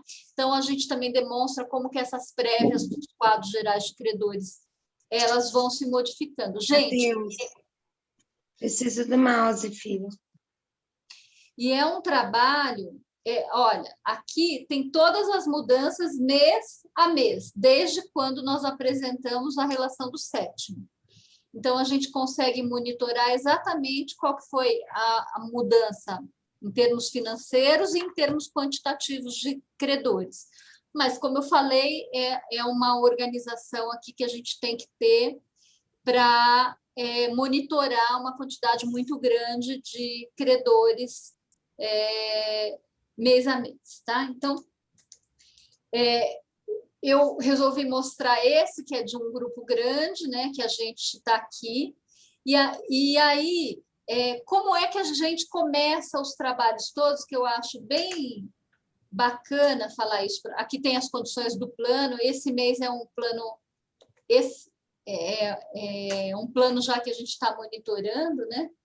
Mas eu quero... E aí o capítulo 7 traz isso aqui, e eu quero mostrar para vocês que o nosso trabalho, na verdade, começa... As primeiras coisas que a gente faz aqui é do capítulo 8, na verdade, porque são as diligências que nós fazemos. Então, a gente fiscaliza todas as unidades, faz uma série de reuniões, abril estava tudo fechado, a gente fez as inspeções virtuais, então, e a gente faz em todas as unidades, e aí também tem as reuniões, tudo que nós fizemos, telefônicas, presenciais, né? A gente faz várias reuniões ao longo do mês, inclusive com as recuperandas pequenas. A gente faz uma reunião com o contador, com o gestor, e depois faz uma reunião todo mundo junto, e a gente já agenda. Hoje, aqui no escritório, meu calendário estava vazio, de repente ficou cheio, tá? Então, isso tudo é bem monitoradinho, e aí, além disso, a gente traz aqui todas as solicitações de documentos que nós fazemos, um por um, olha, para que eu produza esse relatório, que tipo de informação eu preciso pedir para a recuperanda. Então, a gente monitora, né, tudo que está pendente, o que eles foram mandando, é um controle interno nosso, mas está aqui como anexo no nosso relatório. E o cronograma processual. Então, isso tudo é uma norma da corregedoria, mas a gente é um padrão para pequena, média empresa. Essa aqui eu quis mostrar porque dá muito trabalho e é isso, né? Então, era o que me cabia aqui dizer, não sei se atendi a expectativa da nossa diretora mora aqui, a doutora Gláucia, né? Mas essa questão de análise contábil para o RMA, a gente poderia passar um dia inteiro aqui só falando disso, fazendo uma oficina prática, enfim. Tem muito legal. Pano para manga. Então, bem legal mesmo, Elisa. Assim, seus relatórios são impecáveis. E eu acho que todo mundo aqui super aprende é bem expertise mesmo, é expertise mais, né? Por curiosidade, Elisa, quantas páginas desse relatório que você exibiu, esse relatório você concluiu ele com quantas páginas? Esse relatório estava com 132 páginas. Mas esse é o maior grupo, tá? Não, tudo bem, ok. Glaucia, olha... Não, eu entendi a relevância, o ponto não é esse. Eu te provoquei nesse sentido, maliciosamente, porque a gente está caminhando para uma historinha de um formato de informação sintetizada. É claro que para você chegar numa informação sintetizada, você passa por um relatório de 130 páginas, mas esse relatório, a meu ver, ele tende a ser cada vez mais minerado, não com bases fracas ou inócuas ou com informações superficiais, nada disso.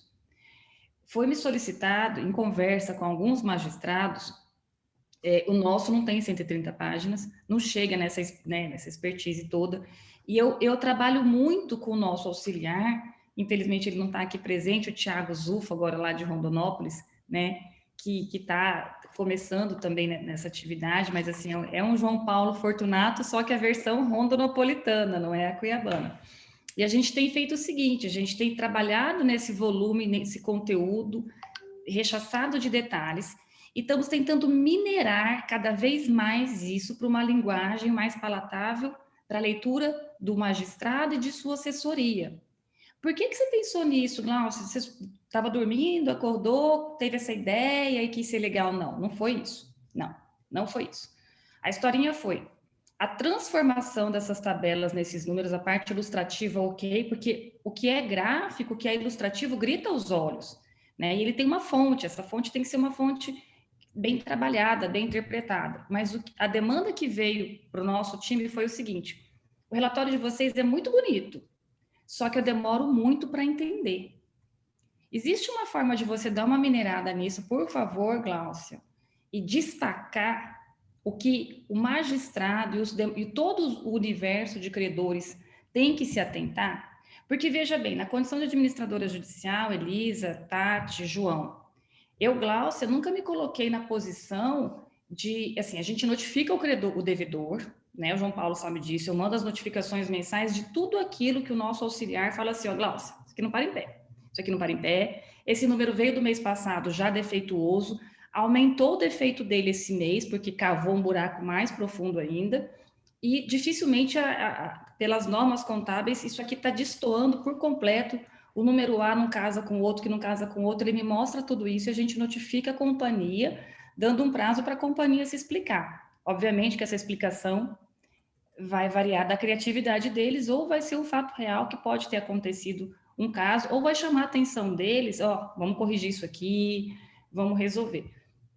Mas no fim do dia, Elisa, eu sinto muito a necessidade, e todos os meses a gente sente isso, a Nagai está aqui, a Núbia também está aqui me escutando, da gente cada vez mais dar uma linguagem, um formato mais compreensível para esses RMAs, tanto do aspecto jurídico quanto no aspecto financeiro.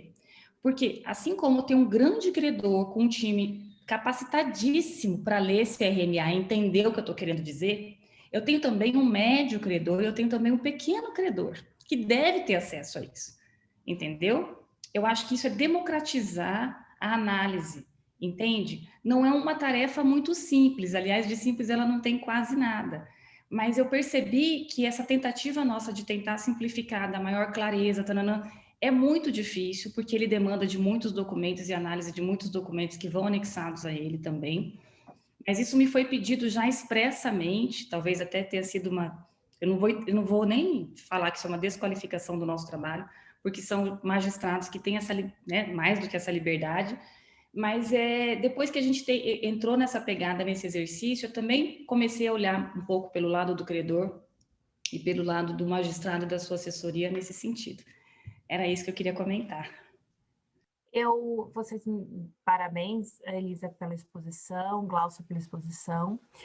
Eu quero colocar uma pergunta aqui do chat, muito pertinente. João, vou direcionar para você a pergunta. Você enxerga que a tecnologia pode ajudar na elaboração dos relatórios? Seja na elaboração dos relatórios ou na confirmação da veracidade dessas informações encaminhadas pela recuperanda? Por exemplo, hoje existem vários softwares que ajudam a consolidar as informações, que se as informações estão corretas, você joga lá, sai os relatórios, você tem um formato padrão. Como que você vê essa tecnologia a favor do AJ? Bom, a tecnologia, inevitavelmente, ela está em nossas vidas e para que possa melhorar e aprimorar os processos, né? A Elisa foi muito feliz na sua fala, e desde já parabenizo também, agradeço a oportunidade de ouvi-la.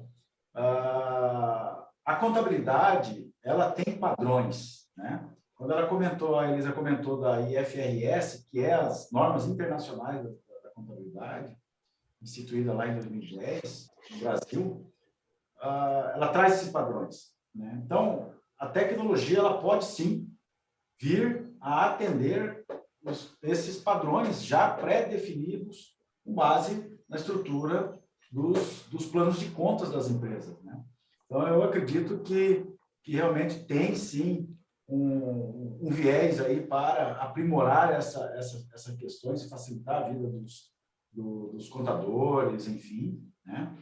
Hoje nós estamos falando muito em contabilidade digital, isso está muito em voga e se propagando a cada dia mais, né? Então, eu não vejo como isso ficar de fora do dia a dia da contabilidade, né? Aliás, João, se não fosse a tecnologia, não dava para compilar uma série tão grande de dados para a gente fazer a fiscalização mensal dessa forma, né? Então, a tecnologia, ela é imprescindível, eu diria. E eu queria também fazer uma homenagem aí aos cuiabanos, porque tem uma contadora também que eu gosto muito, que é aí de Cuiabá, que é a Silvia. Ela foi a coordenadora do grupo de trabalho lá do Conselho Federal de Contabilidade, na elaboração... Silvia Cavalcante. Silvia Cavalcante. Então, a Silvia me disse, eu não sei há quanto anda isso, que ela está num projeto do IBAJUDE para padronizar os relatórios mensais de atividade com tecnologia, tipo uma plataforma, tá? Então, eu não sei a quantas andam isso, mas talvez a gente possa chamar a Silvia aqui para falar para a gente também sobre tecnologia na elaboração de relatórios. A Silvia também é uma contadora muito competente, é administradora judicial aí na capital também. E o João conhece ela também, né, João? Conheço, já estivemos juntos no CRC.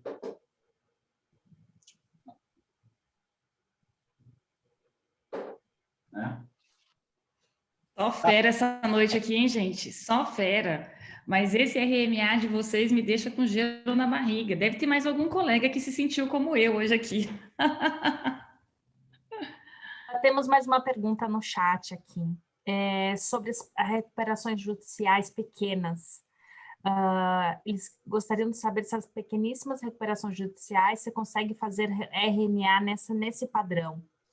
Sim, posso mostrar um aqui? Claro. Deixa eu mostrar aqui de quem que é esse aqui. E também tem a questão da preocupação aqui dos colegas, da questão da remuneração dos AJs em contratar terceiros para estar colaborando nessas análises do RMA.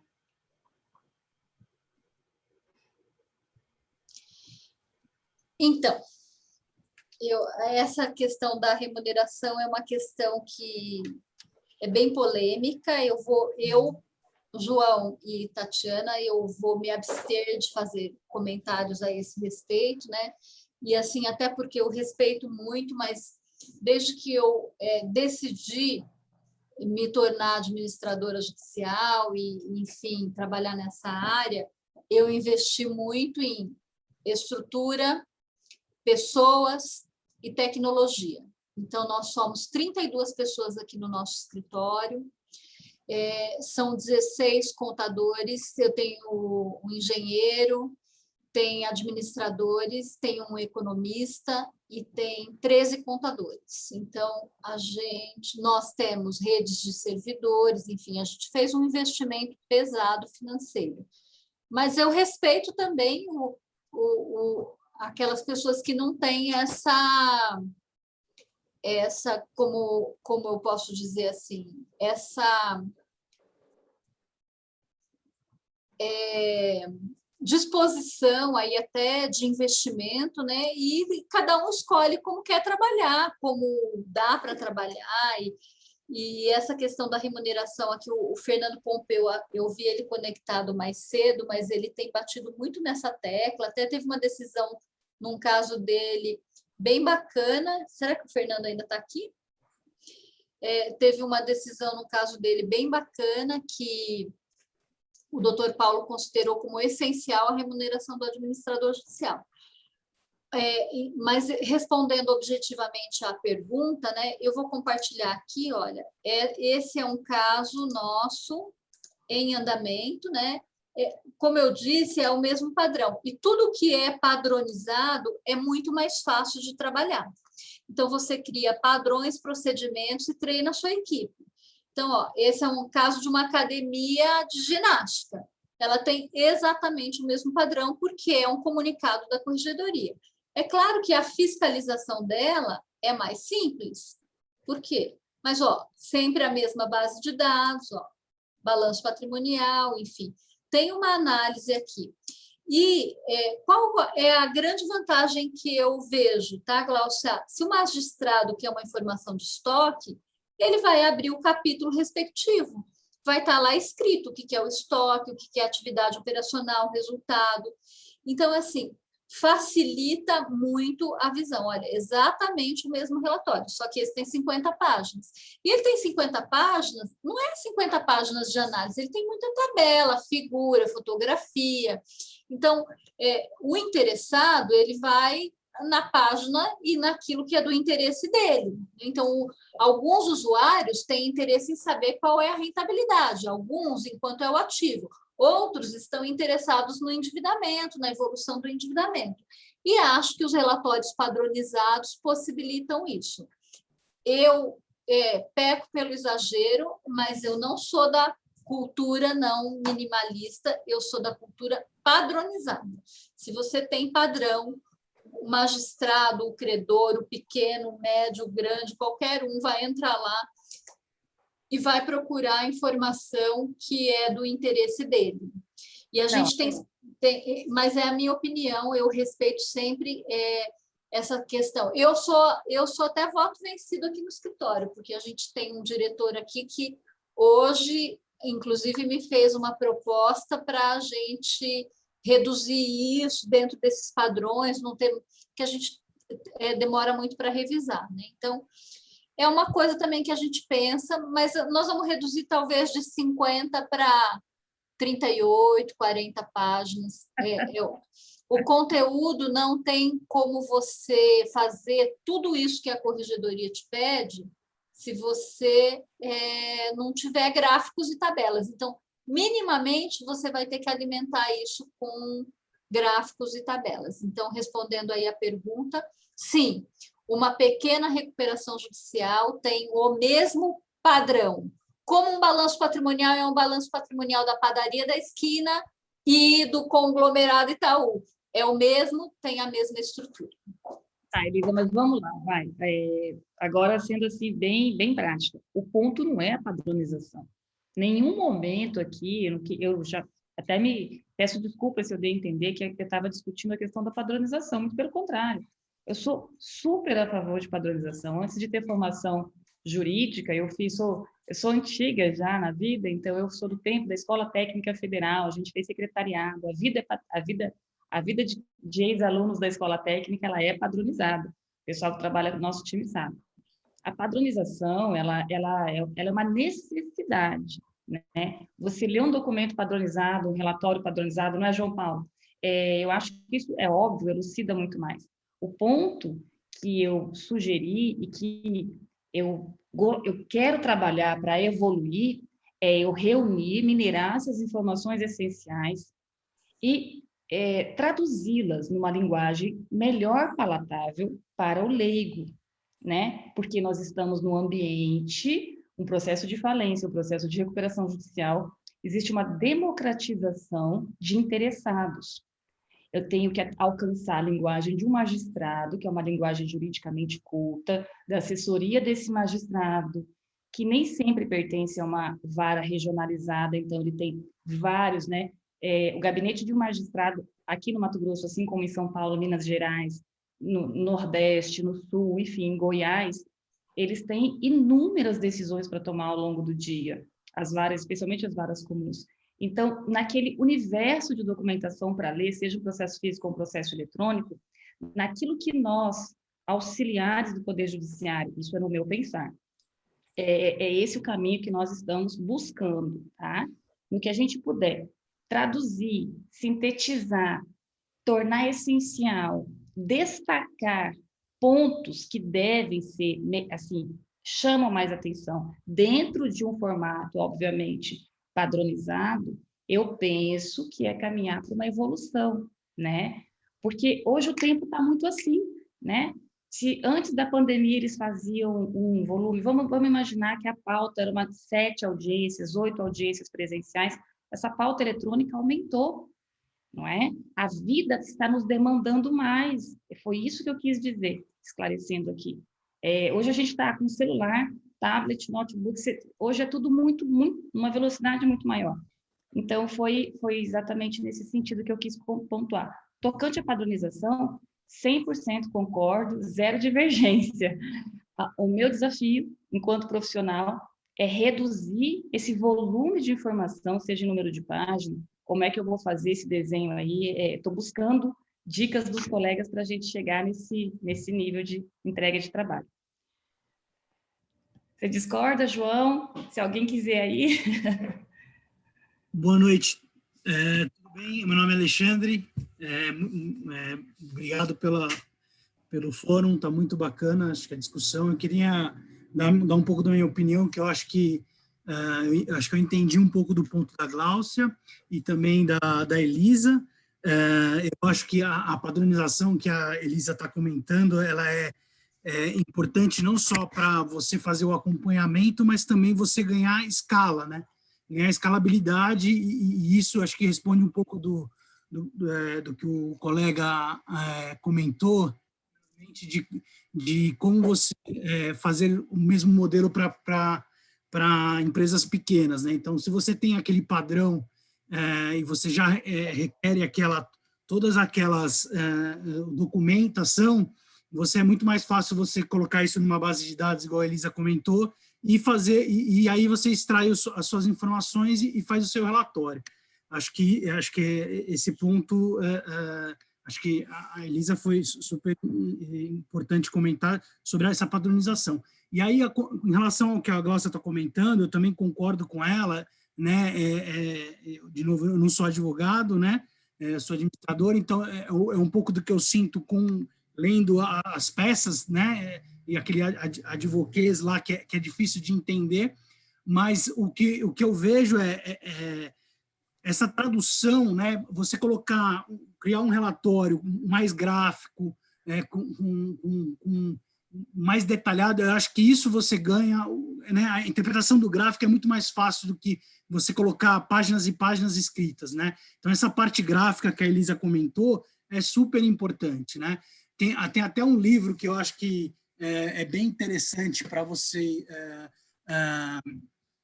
olharem, que chama Storytelling com Dados, né? Lá ele conta, é uma pessoa que trabalhou no Google e ela conta como é que ela faz... Coloca no chat, Alexandre, o nome do livro para a gente.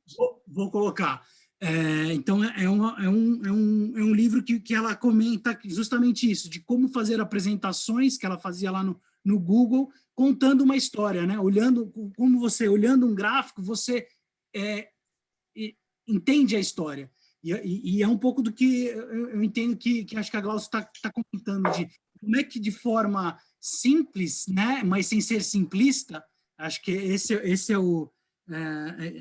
acho que é o ponto, né, que acho que aí atende a Elisa e a Glaucia, de como ser simples, mas sem ser simplista, mostrando para o juiz contar essa história, né? Então, acho que é uma dica aí que eu poderia colocar, que acho que é um livro bem bacana e de novo, muito, muito legal a discussão e estou acompanhando aqui.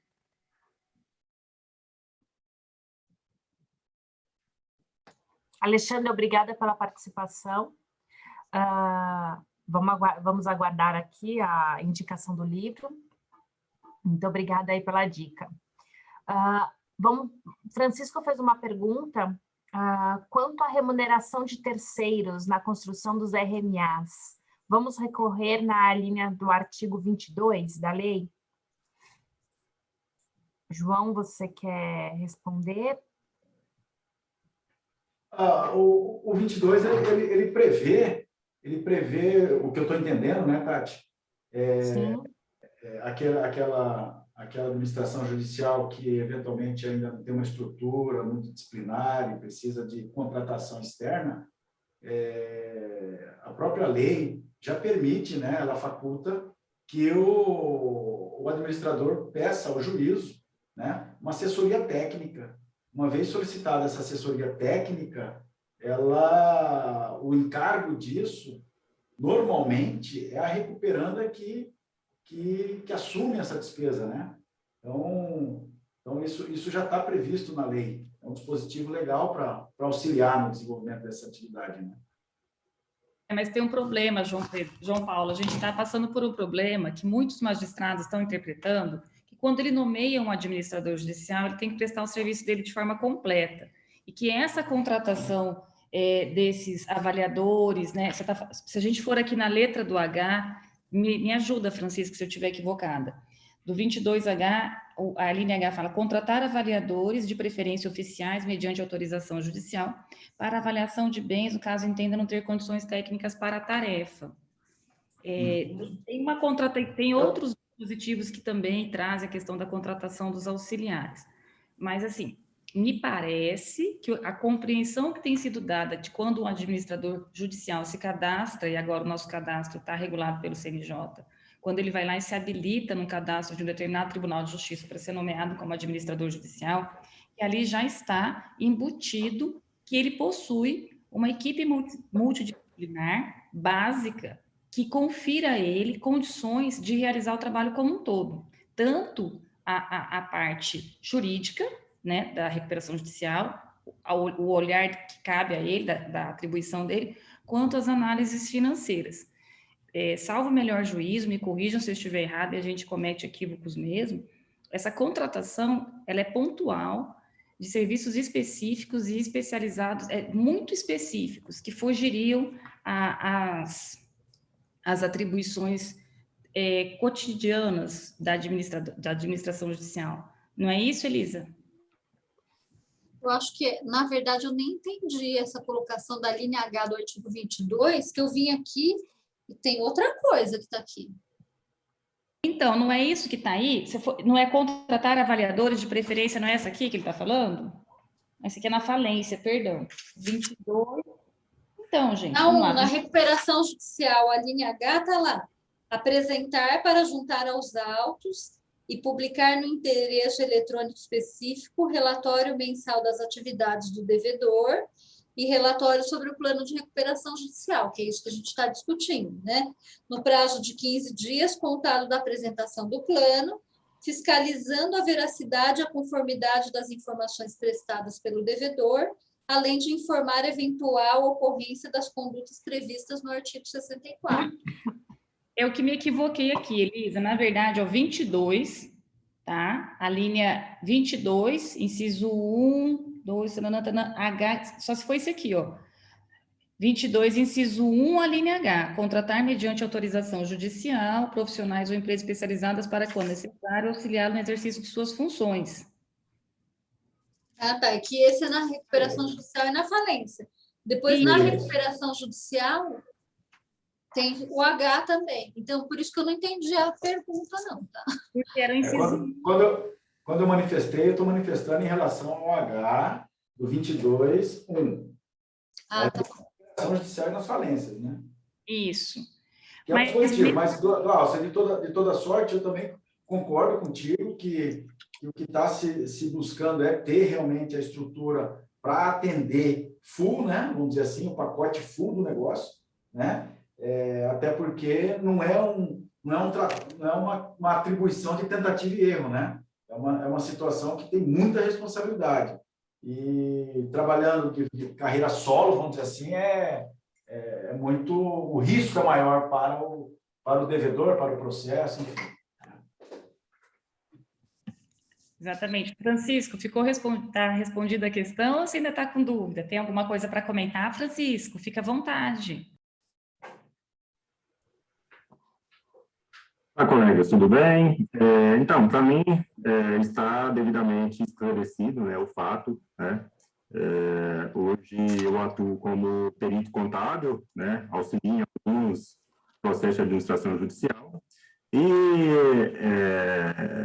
de alguma forma, a gente trabalha dentro do bolo, né, dentro do bolo da administradora judicial, da remuneração da administração judicial. Porém, sempre revisitando a nossa lei específica aí, sempre tive essa dúvida quanto a esse dispositivo legal, quanto à contratação de auxiliares, né, do administrador judicial, e por que não encaixaria, no caso, os técnicos contábeis, né, na nossa área, né, já que ali não especifica uma área afim, né? Então, minha dúvida era essa. Então, Francisco, mas a evolução dessa imagem do administrador judicial profissional, ela construiu essa situação, né, de que isso passou a ser uma exigência, sabe? Que o administrador judicial já possua sua equipe especializada, né, multidisciplinar. São raros os casos, eu acho, que ainda tem se admitido, porque, na verdade, a análise financeira, ela é uma atividade rotina, né, rotina mês, não é, Elisa? Me parece, por exemplo, que no caso do time da Elisa, a Elisa tem esses profissionais compondo full-time o time dela, profissionais da área jurídica. Então, a expertise mais CNPJ. Quando a expertise mais é nomeada, obrigatoriamente o magistrado tem que designar o nome do profissional responsável por aquela recuperação. Então, o nome que vai lá é o teu, né, Elisa? E aí a Elisa, dentro do corpo dela, da equipe dela, ela tem advogados. E veja a complicação, se ela fosse pedir autorização para contratar esses advogados. O que eu penso é o seguinte, existem questões muito específicas. Vamos imaginar, me ajuda a construir, Elisa e João Paulo, uma empresa que tenha negócios dentro e fora do Brasil, não é? E aí o administrador judicial demande de certas diligências internacionais para fazer averiguação fora, se essa recuperação judicial estiver tramitando sob o juízo da justiça brasileira, né?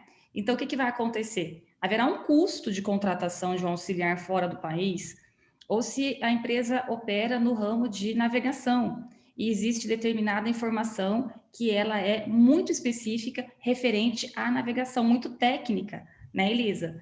E, de repente, precisa disso. Isso não é normal, um administrador judicial ter um engenheiro naval que possa auxiliá-lo na leitura de uma informação específica. Eu acho que, nesses casos bem específicos, super cabe aqui a leitura do H.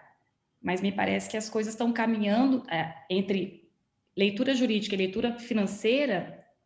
O administrador judicial tem que ter esses dois times trabalhando a seu favor.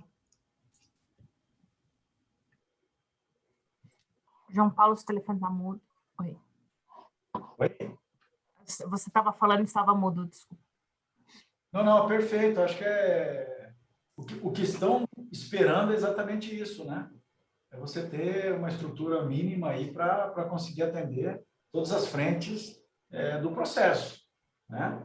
Porque uma troca, uma substituição por ausência de profissionais para dar vazão às atividades é muito ruim, né, pro magistrado, né? E cada vez mais a profissionalização, ela inevitavelmente ela está presente no dia a dia dos nossos trabalhos, né? Bom, eu vou discordar um pouco aqui da minha deusa, da Glaucia. Porque, Glaucia, mesmo uma empresa que tem atividade fora do país, os magistrados, pelo menos aqui nas varas que a gente trabalha, eles entendem que essas diligências são por sua conta e risco e estão incluídas aí na sua remuneração. Tanto que eu vou citar aqui, porque é público e notório que uma das maiores recuperações judiciais do país, que é a da Odebrecht, foi... Não, Elisa, mas aí também não, né, amiga? Você vai citar da Odebrecht e a remuneração da Odebrecht? Não, aí não vale. Bom, mas por incrível que pareça, Glaucia, a remuneração da Odebrecht, ela foi uma remuneração por um trabalho equivalente, diferente de outras que a gente vê aí, que é um ponto fora da curva.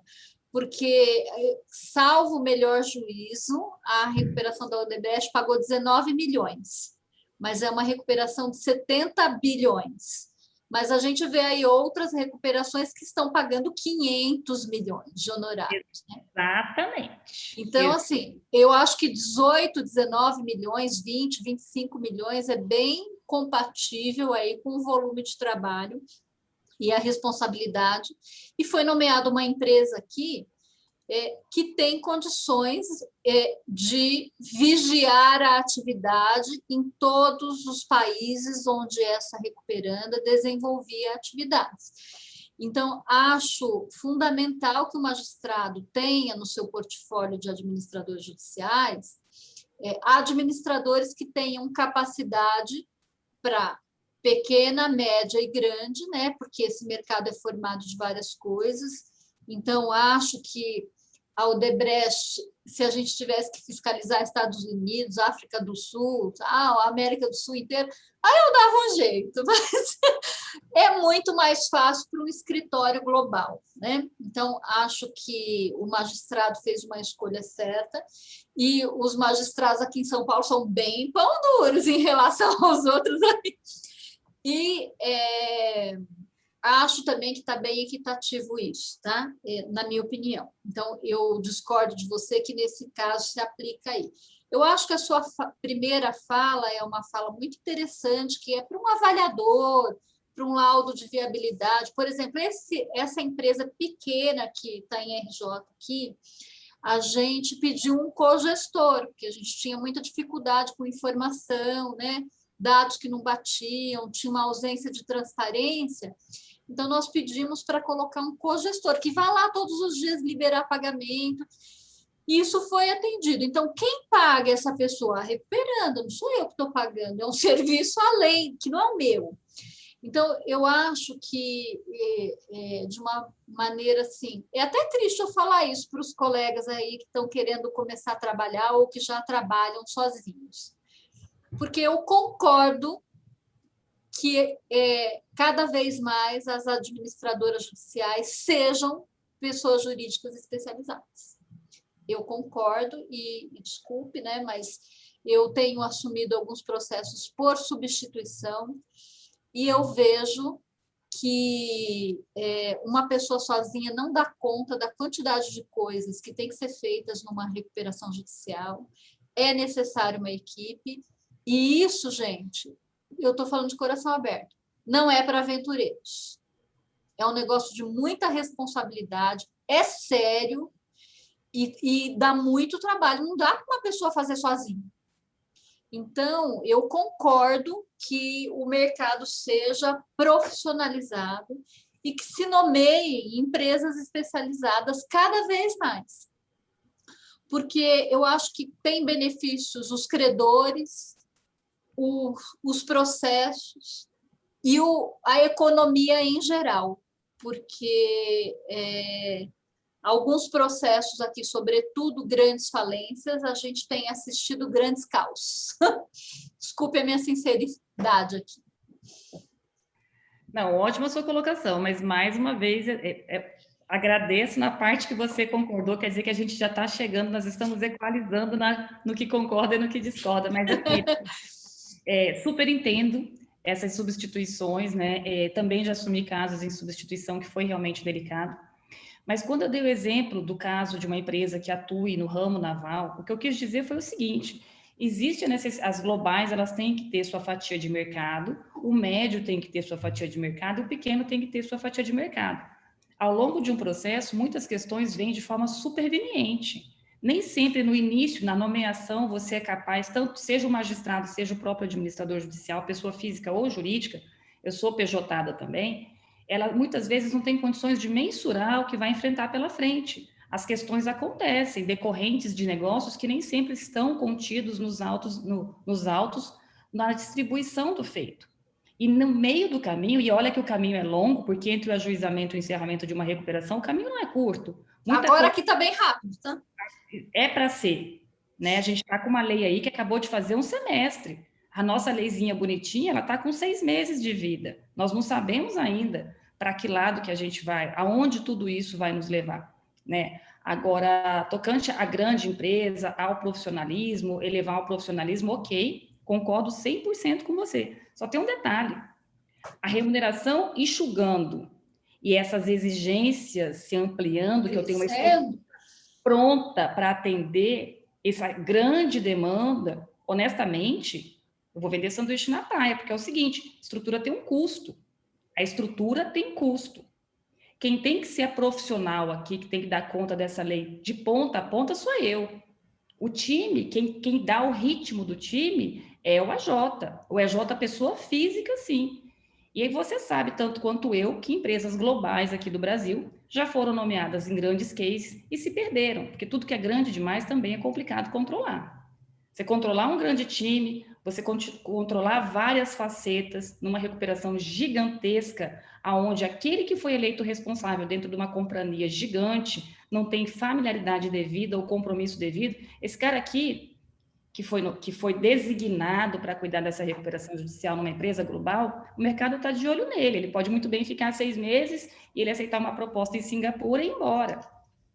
Então, a administração judicial, e eu sou super em defesa disso, eu defendo isso assim ferrenhamente, ela tem que ter o seu caráter artesanal. vão padronizar, e quem está me assistindo e trabalhou comigo sabe que muito antes, com todo o respeito do CNJ, ao grupo de estudo do CNJ, mas antes do CNJ pensar em padronizar, nós, lá em Rondonópolis, no interior do Mato Grosso, já apresentávamos relatórios mensais padronizados. Não porque a gente acha legal, porque a gente queria falar isso aqui no dia de hoje, porque facilitava a nossa vida, porque facilitava, eu ganhava tempo com isso. 22 relatórios para apresentar, não ia ficar louca. Mas tem que ter o caráter artesanal, sabe? Tem que ter aquele olhar atento, porque é justamente o que você falou. É uma tarefa de muita responsabilidade e aquilo que é muito grande, sabe? Muitas vezes pode não ter esse cunho, né? Então, era isso que eu queria aqui colocar. Nem tanto ao mar, nem tanto à terra. Eu ainda defendo também essa necessidade de buscar no mercado aquele profissional que melhor nos atenda no meio do caminho, porque pode acontecer, né? E manter essas grandes estruturas nem sempre é viável, né? Glaucia, muito obrigada pela posição. Eu acho que agora que não temos mais perguntas, eu agradeço a todos, desculpe ter alongado tanto aí o tempo dos nossos colegas, dos nossos convidados, e eu desejo uma boa noite a todos. Boa noite, pessoal. Desculpa aí, extrapolei no horário, né? Boa noite, Elisa. Boa noite, João Paulo, Fernanda, Wellington, todo mundo. Obrigada, Tati. Você foi Boa noite, ótima. gente. Obrigada Boa noite. pelas discussões aqui, tá? Eu acho que aqui também acaba ficando um pedido, uma consideração para ter uma próxima live sobre esse assunto. É um tema muito relevante aqui. Então vai ter a parte 2, hein? Estamos à disposição aqui, tá? Glaucia, você quer encerrar com algumas considerações? Glaucia, Elisa, João, vocês querem encerrar com algumas considerações finais? Eu só gostaria de deixar um registro que foi uma satisfação conhecê-las, né? Não tinha oportunidade ainda de conhecer a Tati, a Elisa. A Glaucia, eu sou fã da Glaucia, de carteirinha, né? Gente finíssima, já trabalhamos juntos, estamos sempre próximos. Mas eu me senti muito confortável com a presença também da Tassiane, né? No início, porque eu fui criado, eu e mais 4 irmãs. Então, hoje nós estamos... E eu, mais 4 meninas profissionais e que eu gostei muito de trabalhar com vocês nesse dia de hoje. Muito obrigado. Together! Aí. João, adorei te conhecer. Vamos fazer alguma coisa juntos, né? Só a Glaucia que... Olha, Glaucia, a próxima vez que eu for em Rondonópolis, tomara que o avião saia. Eu fico em Cuiabá agora. Agora você vai descer aqui em Cuiabá. Agora vai descer, vai subir. Ô, Glaucia, olha, eu vou fazer pela 3ª vez a mesma piada e vou encerrar assim. Essa árvore aí atrás de você é da sua fazenda. Não se endivida muito que nós que vamos ser os AJs, hein? E aí você vai ter que entregar a contabilidade, hein? Fotografia de um fotógrafo conhecido aqui do Mato Grosso, que eu acabei de esquecer o nome, porque eu fui pega de surpresa, e fica aqui na tela, na parede do escritório, mas não é da minha fazenda, porque o fazendeiro desse grupo chama-se João Paulo Fortunato. Brincalhona, né? Mais de 100 Ô, João, mil... então é de você mesmo que a gente vai pedir a contabilidade, hein? Isso, né? Isso aqui é uma fotografia do Pantanal Mato Grossense, vocês estão convidados. Isso aqui é do Rai Reis, não é, Glaucia? Isso. O João Paulo mas o rico aqui do pedaço é o João Paulo, né? João Paulo de saúde. Né? De saúde. Estão todos convidados a vir para o Mato Grosso, gente. Vocês têm que vir para cá nos conhecer melhor. Gente, boa noite, saúde para todo mundo. Deus abençoe. Amém. Boa noite, obrigada por todos. Até o próximo evento. Até a próxima. Valeu, Tati. Obrigado. Até mais, tchau. Tchau.